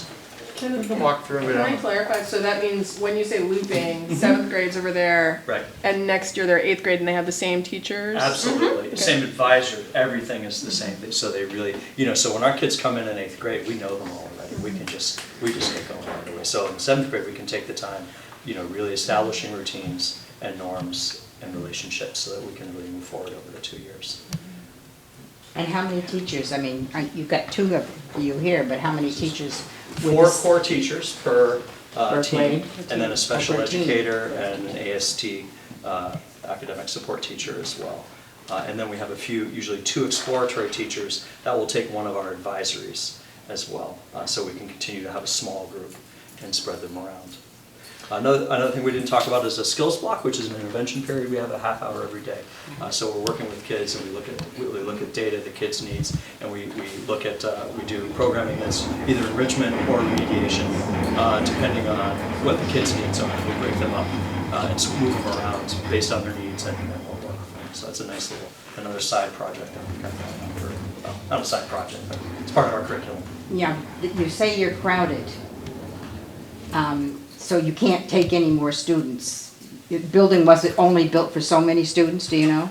No, when I say we're crowded, it's just that transition and the way. You're physically crowded in the morning when you've got 80 kids, that's all. The classroom, we have a very humane amount of kids in our classroom. It's really very pleasant. We have very rarely over 20 kids in the class. So, with para support, we're really taking good care of them. But with students going down, my question is, how many students was the building built for? I can't answer that. We have quorum. We have a quorum. Okay. Moving along, thank you so much for that fabulous tour. For many of us who have not had a chance to see all of the crown jewels of the BAM's facility. Moving on to unfinished business. We have the adoption of the use of facilities policy that has been through many iterations of changes. It has been posted on the website. I would entertain a motion to approve policy H3, use of facilities. I move we approve policy 8.3, use of facilities. Thank you. Is there a second? Thank you, David, for that. Is there a second on that motion? Second. Any discussion? Yes, Sean. At the policy committee and amendment committee, we had a lot of discussion about this policy, and there were things that I never felt comfortable with, and actually I didn't vote in favor of moving it to the full board, even though I think that was probably foolish in that because of statute. But I still feel the same way, and I will probably not vote in favor of the motion. I'm just looking at my challenge now. I think if a quorum, we don't have a quorum if you don't, we won't have a, so we'll table that. Oh, we're not going to do it tonight? Because Ann left, Oh, so then we wouldn't have enough okay, to so pass I it. move we table the use of facilities to the next meeting, or We're not to going to vote. November If 3rd. Sean votes for it, then we could adopt it, but we'll have to table it for the next meeting. I just don't feel comfortable voting for it. We also, so at the same time, I guess unless we have put in the therapy dog qualification on the school animal policy, put in some wording about allergies, that to be taken into consideration, as well as concerns about animals in the classroom. We haven't really touched it since this last time, but it was not on the agenda, so that if anybody has any issues, please email somebody on the policy committee or me, the policy committee chair, and we will meet again before our next meeting so we could pick up any questions you have, but I'm planning on warning it for adoption the next meeting along with the use of facilities. Moving on to the Putney AfterCare update. Can I ask a question? Yes. Did I hear that there was a move to table H3? Yes, because we would not have a quorum here to vote for it because Sean said he will not be voting for it, so we'd only have 4 people to vote. Okay, and so when someone moves to table, which David did, does that need a second or a vote? We probably should, that's a good point. Well, as I'm operating under the Robert's rules for small boards, we don't have to. Okay, I just want to make sure I didn't miss something for my minute. Thank you. Yes. Ruby, Director from Putney. So where are these drafts online anywhere? Are they Yes, not? if you go to the WSESU website, and then you go to boards, and then you go to the first link under the school boards is the Wyndham Southeast School District, which then explains, which is lovely, and you open that. On the top right-hand corner, it says policies. Often, the policies So I'm are on also, that page. and then you hit policies, and the policies should be listed there. So H3 is missing? So that, it's not there because it hasn't been adopted. Right. So, Will it be under your agendas? I'm looking on the agenda for finance. Yes, F-35 is the animal policy. It is under the agendas, it's linked on the agendas. So the school animal policy in the draft. form, it's linked into that agenda, it's discussed on. Yes. So September 18th is the school animal policy, and September 4th is the community use of school facilities. But that was an early, so it has not changed since that time? I don't think it has changed since that time. Would it not be repeated under the, if it was on the agenda tonight, wouldn't it be wise to put it? We missed the 10-day warning for the last meeting. Got it. That was why it didn't get done last, so. Okay. You're good at math. Yes? While we're on describing where things are, where do I go for all of the information on leadership councils and everything that has been documented up to this point, giving direction on that? I think you'd find that in the minutes when we have talked at the board level about leadership councils, and I believe Lyle drafted a letter that went out to principals about leadership councils. We did speak at the board level, and there's a draft policy on leadership councils. Is there a possibility, because leadership councils are now going to get created, so that those things are all put in one place, titled leadership councils on the website? It will be once the policy is approved. That is one I believe is still going to be on the ballot. So That's the amendment, but we were gonna have a policy as well. Right. So that So- policy, I think, is ready to go, and I think we just kind of lost track of it with everything, because, yeah.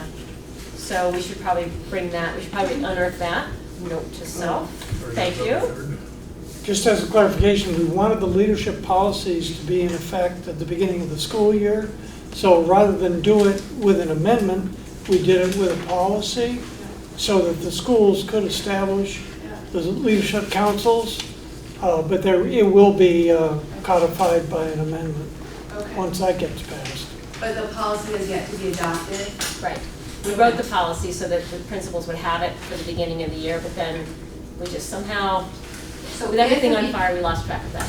So if it becomes a thing after the policy is adopted, then could it be, all that information be put in one place, that anything that references leadership councils, just so we can easily use it as a resource for all of the leadership councils for me? I'm not sure what anything is because I think it would just be the policy that, because the amendment just is a top-level document that says thou shalt have leadership councils, and it's a little less particular, and the policy is a little meatier, because maybe think meatier, not meteor.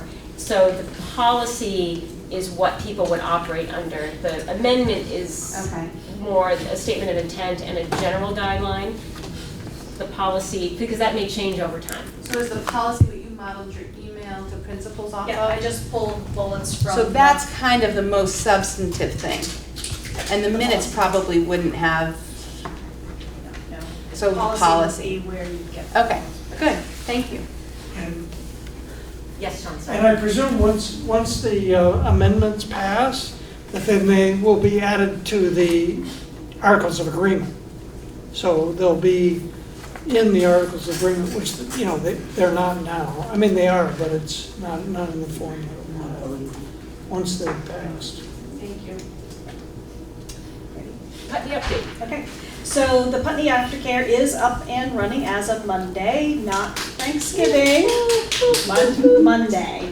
So just want to make sure that that is clear. It's interesting because we have to have a license for that. We are right now operating under the pre-K license, which means that we can only have 16 spots for 2 people. After a couple of weeks, as you know, of advertising to try to find people, we found one person that works for us, so has gone through the background check. We have another person who is in process, but until that background check goes through, that person cannot be alone with students. We are working on making sure that those after-school providers do first aid and CPR. There's a course coming up, I don't know if it's this week or next weekend, and they also have to take an early childhood course. Fortunately, there is an early childhood 8-hour course offered next weekend, which they have registered for. So it is working. First day there were 25, actually I have the numbers here of how many students were at each so far. Monday there were 16, Tuesday there were 4, today there were 8. So numbers are not consistent at all at this point. And there still is an issue with what we want to do with snacks or food. Some after-school programs have after-school meals, but you have to hit 50% free and reduced lunch to qualify for free meals. So there's a group, some of them are right here in this room, that are willing to work together to see what we can do for some after-school, either if not meals, at least snacks for students. So that's what I think. Thank you, that's wonderful news. Christina? Yeah, sorry, Ruby. Hi, so Ruby McAdoo from Putney. I'm one of the parents who's benefiting from this, and we really appreciate that things have moved quickly, and I appreciate Lyle's summary. I definitely do want to just let the board know that there is a group of parents that's working with Herb and trying to address some of the inconsistencies and things that have happened this week. And he was very transparent that there would be bumps in the road, and there have been some bumps. And we're going to continue to try to work with him. And but he's got a lot going on, and so that's been challenging. And so it's been a challenge as parents to know that there's many things that need to be done for a program that's up and running, and that's a frustration. And all we can do is present that frustration. And I also just one small thing about the inconsistency with the numbers of kids, just so that you completely understand. Many of us, and I'm one of the parents, we've already committed to AfterCare activities that we've paid for, and on Tuesday, that's when gymnastics and circus are. So there's about 7 or 8 kids who have pulled out on Tuesdays. And that will change. And I'm not sure, one of the things that I think that we'd like to work with Herb on is understanding how he's choosing to fill the days, because there are other, as I've presented in the past, we've tried to track it, but there are other families that did not get into this program and would potentially appreciate a few days. And for whatever reason, I think that Herb wants to kind of get his feet on the ground, and then hopefully then there'll be discussion about that, or whatever this, if we can expand above 16, great. But so I think that families are very happy, but there's still work to be done in terms of making sure that communication is very clear, and that any of the blips in this whole process are really smoothed out.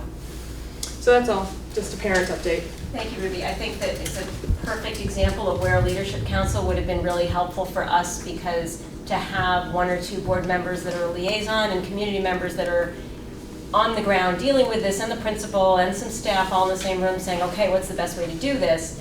I mean, we're managing 10 schools, so this has been a crisis for you all, and we're trying to support you and keep it on our docket.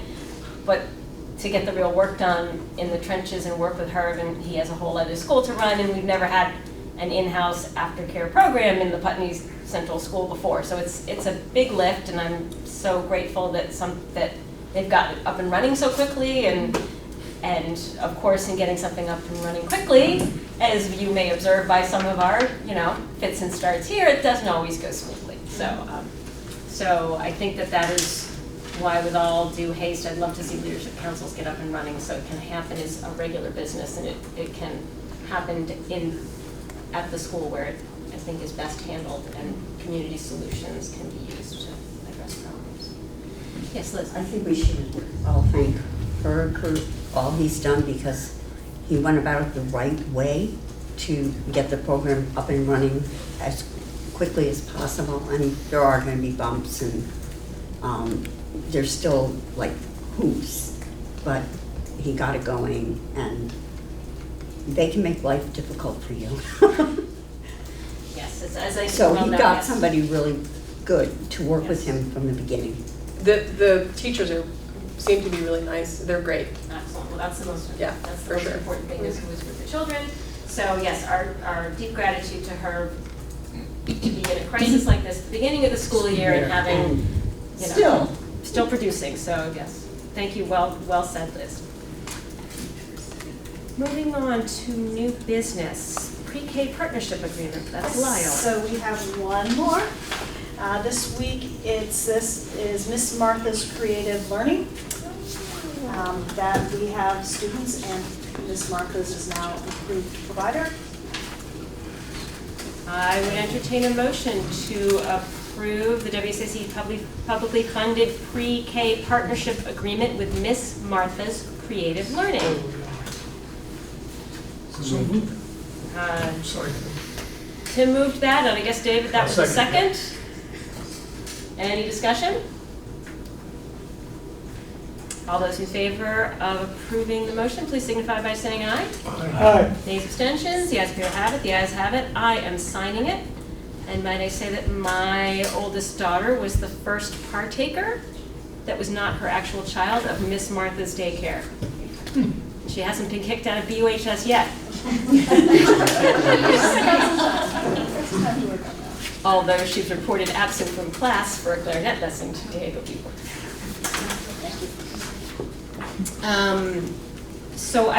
When we were talking, so moving on, thank you all for that. Moving on from last meeting's discussion about the consent agenda format, and I thought we should have a quick discussion about how, if we were going to try to approve all these warrants on a consent agenda format, how information is going to flow so that questions can get taken care of before the meeting. And I realized as we sort of said, okay, let's move forward with this, I'm like, whoa, there's more. It was late last meeting.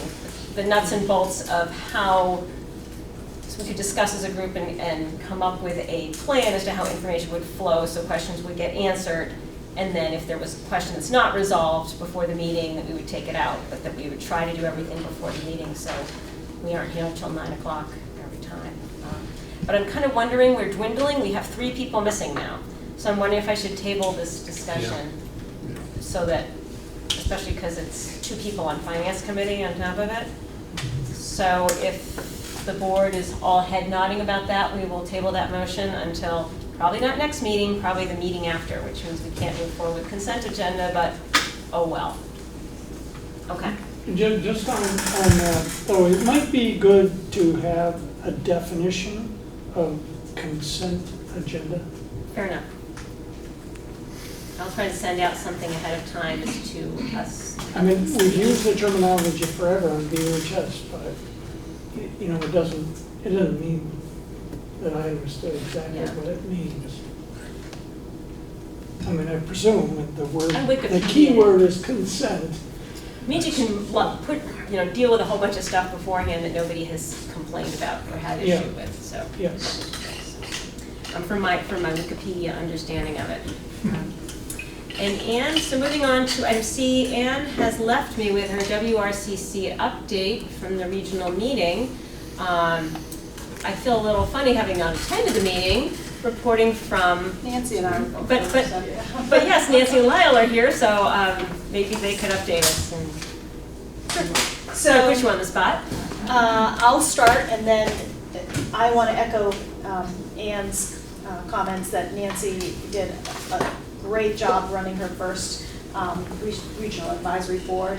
One of the things that Nancy and I had talked about, actually may have been last year, is really ensuring that we have a real regional advisory board. And the purpose is for us to get feedback from people working out in the field about what's happening in the field, what they foresee coming down for needed sort of jobs that are coming up, the types of curriculum that we should be providing for our students. And so that has been one of the things that that Nancy has been working on this year. So I'll let her fill you in on that. Nancy gave a really good overview of where we are with our different programs. You can let us know. I think you already did tell us how many people, students, but that was another thing. We have about 392 students in seats. We believe that's going to translate to about 130, between 130 and 135 full-time equivalent students for the year, because our students spend some of their time at BUHS or at their home schools. Most of our students are considered to be part-time, the vast majority. And so anyway, one of the things we've been doing is, by statute, we are required to have every program or pathway is expected to have an advisory board. And those advisory boards had shrunk over time, and we were really concerned about that shrinking. And so Paul Cohen, who's a consultant for us, and I spent some time this summer. Paul did a huge amount of legwork for us. He has managed to attract a number of new advisory board members, and we will have a rollout of those advisory board members on the 16th of October. And then my hope is to, as we move into November and December, to pull some of those people onto our regional advisory board, because when we sat in this room I guess it was just last week, we found that there were many more educators than community members.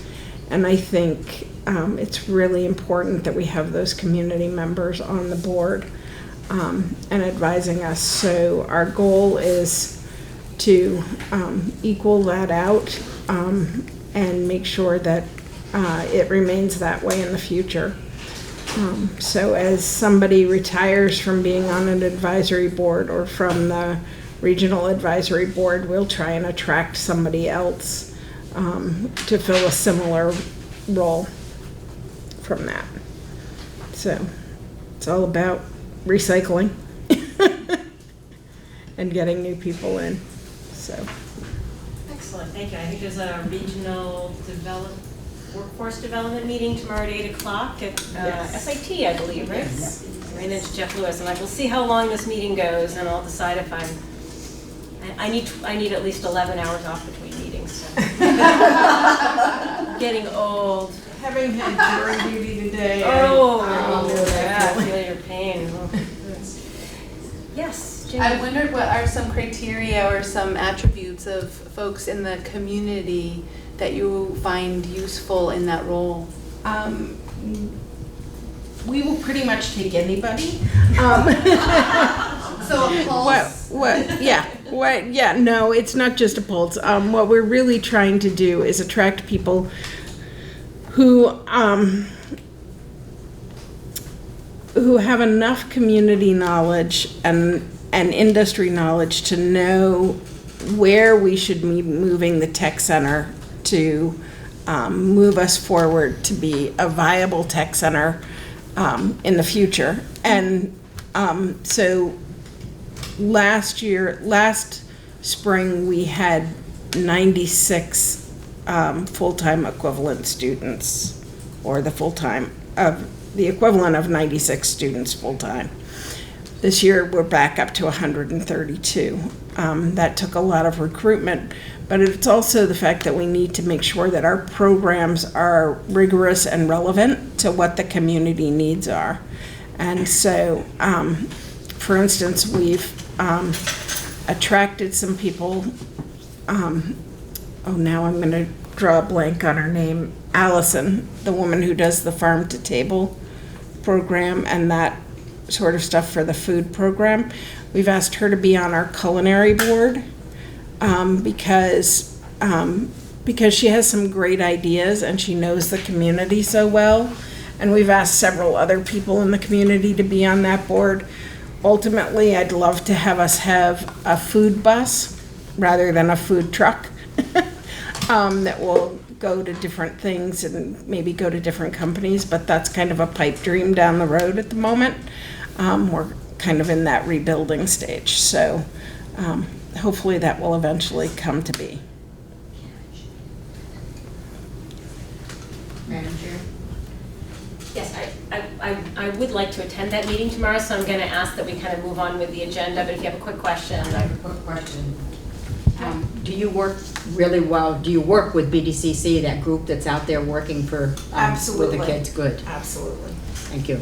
And Alex Beck, who is on that, in that group, is on our advisory board. Thank you for stepping in there, Nancy. Appreciate that. Thank you. Moving on to item D, the VSBA resolutions. As you know, the VSBA annual meeting is at Lake Maury. Any school board member is welcome to attend. See me if you're interested in going. The keynote speaker is talking about envisioning the challenges for graduates, envisioning a graduate in the 21st century and what that looks like and what the skills are needed for our graduates to be successful in the changing workforce. The other thing that happens during the annual meeting is the resolutions. The VSBA board takes resolutions that come from all the members. Any school board can propose a resolution. They approve them. They recommend pass or do not pass.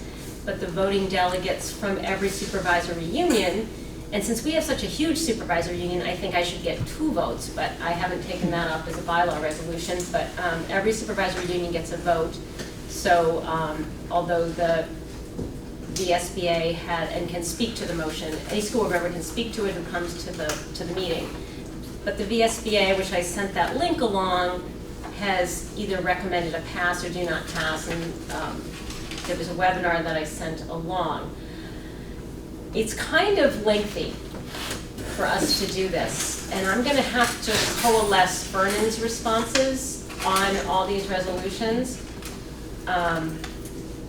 with our supervisor, with our districts, and try to figure out how, if Vernon and the WSESD do not agree, how do I vote as a voting delegate of the WSESU? So that will be an interesting challenge, since we won't have the opportunity to meet with Vernon beforehand and say, okay, how am I voting?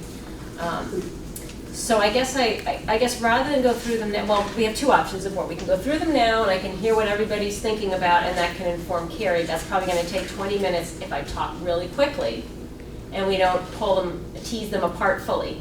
Or I can ask board members to read through the resolutions, and if they disagree with any of the resolutions from the Vermont School Board Association, to send me an email where you disagree. And if I hear from enough people, and I hear from enough people in Vernon, maybe I'll take every seat counts or something in my formula. But if everybody's comfortable, we're just one SU out of all of them, so. But I think if you're asking the voting delegate, which is me, to vote against a resolution, let me know. So there's 2 ways we can do it. I think that's a better plan. Okay. Fair enough. So Anybody else? I know I saw a lot of people that thought that was brilliant. So the link is on the agenda, and there's a little YouTube video you can watch to explain. And there's sometimes really good reasons, like there's already existing statute for that. So this is just, why would this be a policy when it's an existing statute? So it might be, if you're confused about something, it's probably worth looking at the webinar to understand the VSBA's thinking, because sometimes you're like, why wouldn't you be for that? I'm like, oh, okay, it's a statute. Why would we make that a resolution? So, I am also going to ask that we table the VSBA dues discussion, given that we're missing 3 of our members now, if that seems reasonable to the rest of the board. Which I wanted to take care of it, but I just feel like it's not good to have a discussion, to have an important discussion with barely a quorum, and if we have a disagreement, it won't pass anyway. Madam Chair? Yes. Does that mean that it won't get paid until you make the decision? Right. Good, thank you. So moving on from that, the next regular meeting will have some policy adoptions on it. We'll have whatever comes up in the needing attention, a pre-K partnership agreement. I don't think we have any other huge items, am I correct? You did talk earlier about finance committee filming. I don't know if you want it on the next agenda. Yeah. That was going to be my question. Where was that going to be? We won't have another finance committee meeting before Right. So we could have a few things that we. I'll put it in the probably gonna happen, but depending on what comes down from on high, I may not include that on the agenda if that seems reasonable to everybody. That if we're gonna have a large public forum, that's gonna be 2.5 hours, you know, and so there's a limited number of things I think we want to tackle. Madam Chair? Were you commenting on this? On the next agenda. Okay, are you on this agenda item? On filming, which Don Okay. brought up. I mean, if you put it off, I just assume, is there any way you can vote on it before the next finance committee meeting? So if we talk about it at the next meeting, we would be able to film before the next finance committee meeting. If we have a chock-a-block full agenda and it looks like that's gonna make it go into the wee hours, then we probably won't. It shouldn't be a very long agenda. Yeah, Right. that's true of all of our items. But, Yes, David. One thing I think which would be very brief, and that's just to do the first reading of the Leadership Council policy. Yes. Well, I have And the then all we can policies have to it- put leadership on here too. Okay. So that would be for October 16th, and then we can do the adoption on November 6th. Right. That would be excellent. Any other items? Although I'm trying to make it go smoothly next time. Not next time, but we've got to, I'm getting pressure from on high about property transfers. Yes, and we have to go back and talk about that, about how that really is gonna happen, because my recollection is it was the legacy districts that still exist, is who has to do it, from what Ottinger said. I went through my notes, because I'm like that, he said since the legacy districts still exist for 6 months, I'm actually still here. We can look at that, but, yeah. So we're at around some for point. 6 months, so with that, his recommendation was you go back to the legacy districts, because they're still around, so then I was a little bit like, well, okay, but there's not, that's a legacy district, right? So. I thought that somewhere along the line we were told that it just happens. And that was the other thing he said. He said, actually, it just happens, but in the event, if you have to go back and get a loan or something, it's nice to have an instrument. I mean, there's things they can do if people won't sign it. It's not a clear title. It's just to have a clear title in case, And that was the concern. in case we're gonna mortgage the Brattleboro Union High School so that we can put a pool. So build a pool and then mortgage the pool. A pool, tennis courts, and golf course someplace, then we need to have that title. So I know more about that than I ever wanted to know, amongst other things. But I think that was the recollection, was because the statute says that the statutes are not clear. And so one is that it just happens, but it might be nice to have paper. And the paper should be signed by a legacy district. I went through my notes pretty carefully this past week, so I will send them along, and maybe we can send them back to Mark and double check. That's always an cost-effective way to double check ourselves, I find.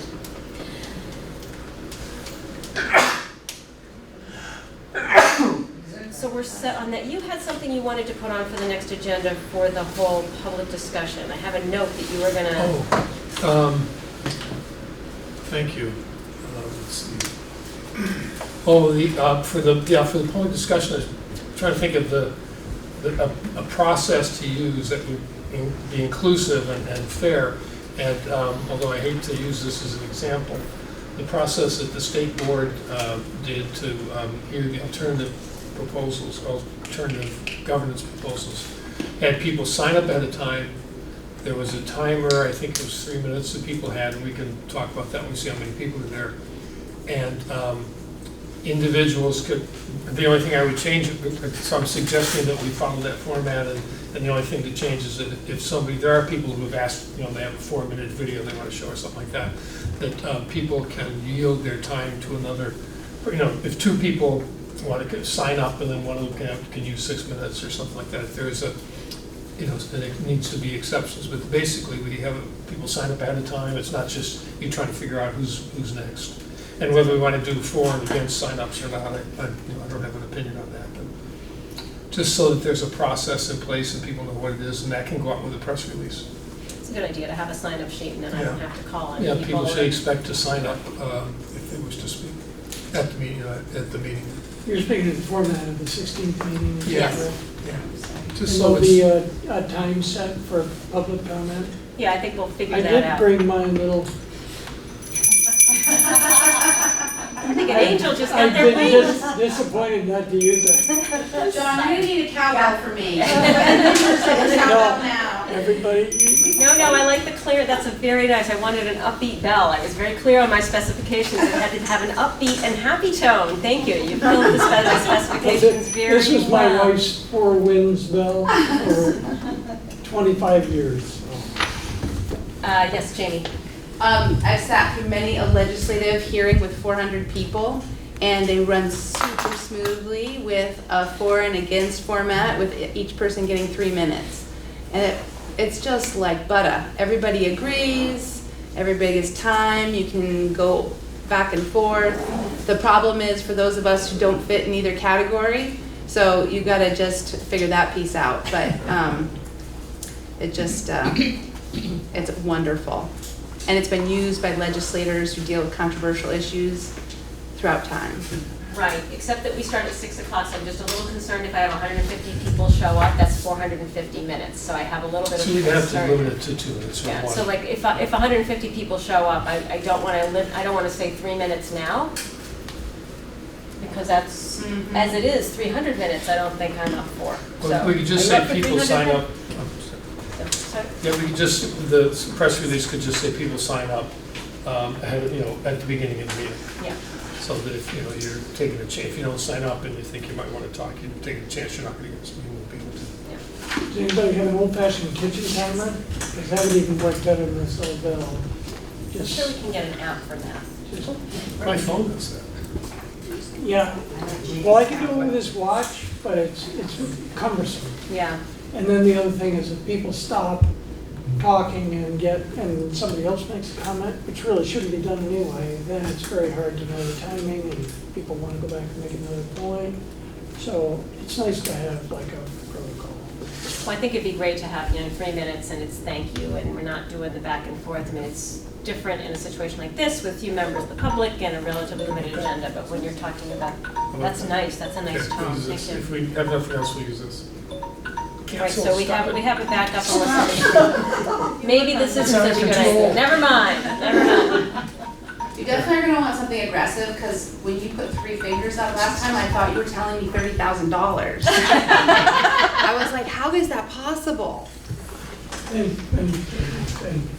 right, we'll make it a little more clear. I will make sure that I have clear instructions. I have my Wheaties that morning. We have now come to the public comment on non-agenda items. Yes, sorry. If you're gonna do like a for and against, can you have an undecided? Because there are people who are undecided. I'll figure that out. Okay.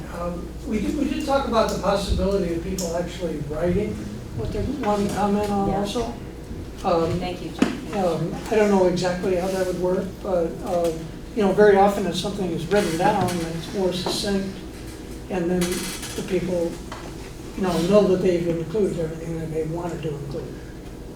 And I also think circulating a written statement to the board beforehand is really helpful too, because the board I always read the communications and send them along so everybody can review them, so it's really helpful. We've gotten a bunch of them already, so it's really helpful to forward it, and then you can show up and deliver your piece, so.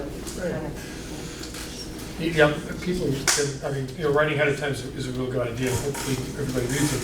The problem with doing that at the meeting would be that if we're going to decide at the end of the meeting, that their thing might not be read. If they handed something at the meeting, we wouldn't get a chance to read it.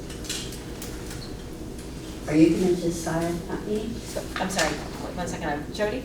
I would not like to write something down and have it there, because as the meeting goes on, somebody might be saying what I want to say, and I might change my mind about what I want to say, and you're going to say, Jody, you wrote this down. I wouldn't want to be limited. I'm just throwing that out as an option. It would be foolish of me to try to limit your Thank you, Madam Chair. You're very welcome. I say that with the utmost respect. So I think we're on to the public comment on non-agenda items. Yes, Jamie. Did you two get my email with my request for changing our meeting situation? I think I sent it to Christina and Lyle. For which meeting? Were you super impressed with my brilliance, or did you go delete? I didn't delete. I didn't delete. That showed great restraint, Lyle. I basically wrote you an email after coming to Brattleboro over and over again from Putney and realizing I just started being like, why? I've lost my Putney Central School board. I'm now driving to Brattleboro twice a month to go to my school board meetings. And I just was like, this just doesn't make sense to me. And so I sent you two an email, and in it I outlined a meeting schedule that would be Brattleboro, Putney, Dummerston, Guilford. Brattleboro, Putney, Dummerston, Guilford. So that there'd be essentially, what is that? Every 2 months you would have a meeting in your town. And the argument for why I think we're doing it the way we're doing it now is that we're on a rotation of the school schedule. But the concern I had is it doesn't take into account an issue around equity, which is the fact that then many of us are driving great distances because Brattleboro has the majority of the schools. And so I'm just trying to figure out how to make sure that I'm not getting one meeting a year in Putney, maybe two. I mean, I realize you could have two. And so I just am trying to figure out how to make that more equitable. So I gave you a pretty interesting email that gave a suggestion of exactly how it could be done equitably from my perspective. And I'm sorry, I just found this and somehow it... No worries. I can't imagine why you would have missed an email outlining a new meeting schedule. It didn't say turf, that's, so I didn't think it was addressed to me. So it's really important, I think, to the board that we have the opportunity for the immediate future to be able to walk through all the buildings and have a chance to meet with administration.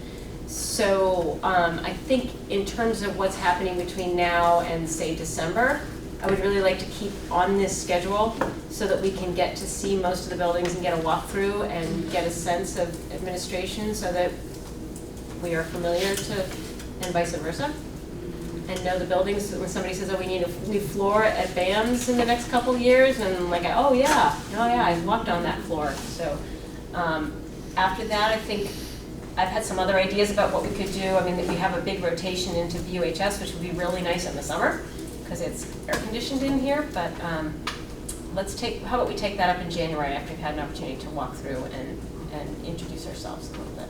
Does that mean you believe that you'll have gone through all 10 schools by January? Well, except that we're meeting in Dummerston next meeting, but we probably won't get a walk through there because our schedule will be pretty full.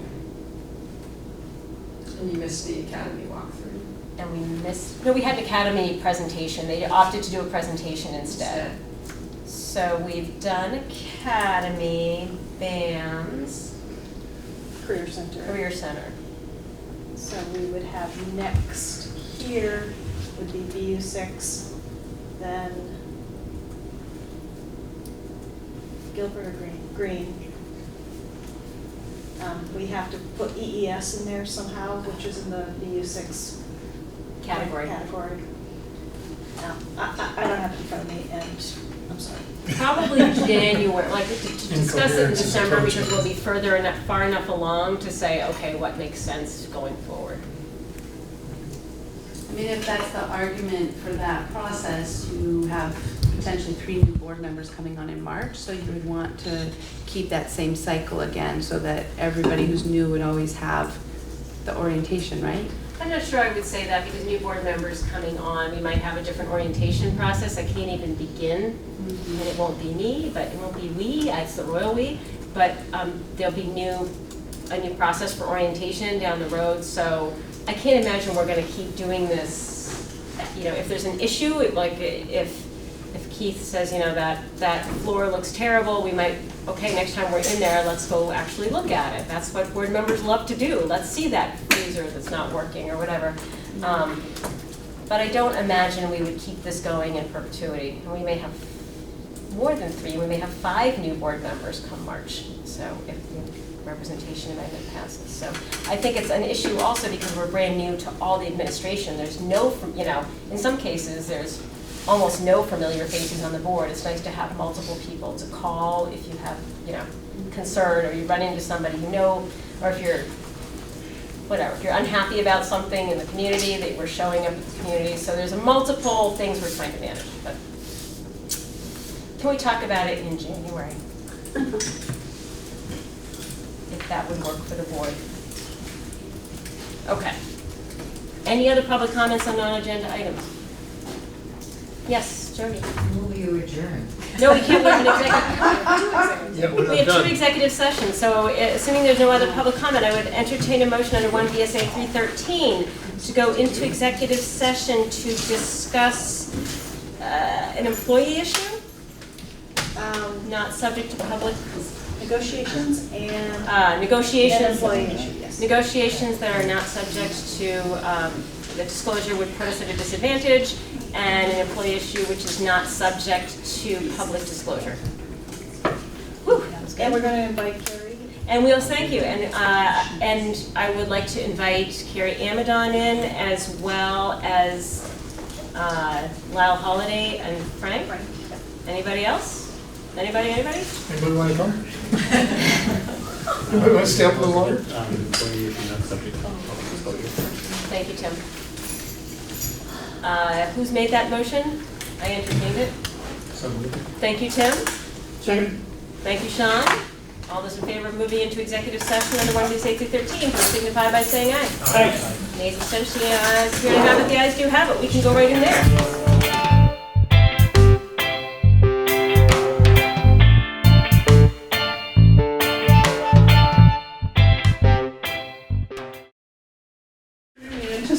Of, Well, she had executive session. Yeah. So, we rise from executive session at 9:07. I would entertain a motion to approve the recommendation of the administration on the employee negotiations matter. So moved. Thank you, Sean. Thank you, David, for the second. All those in favor of the motion, please signify by saying aye. Aye. Nays or abstentions? The ayes appear to have it. The ayes do have it. I would next entertain a motion to adjourn. So moved. Thank you, David.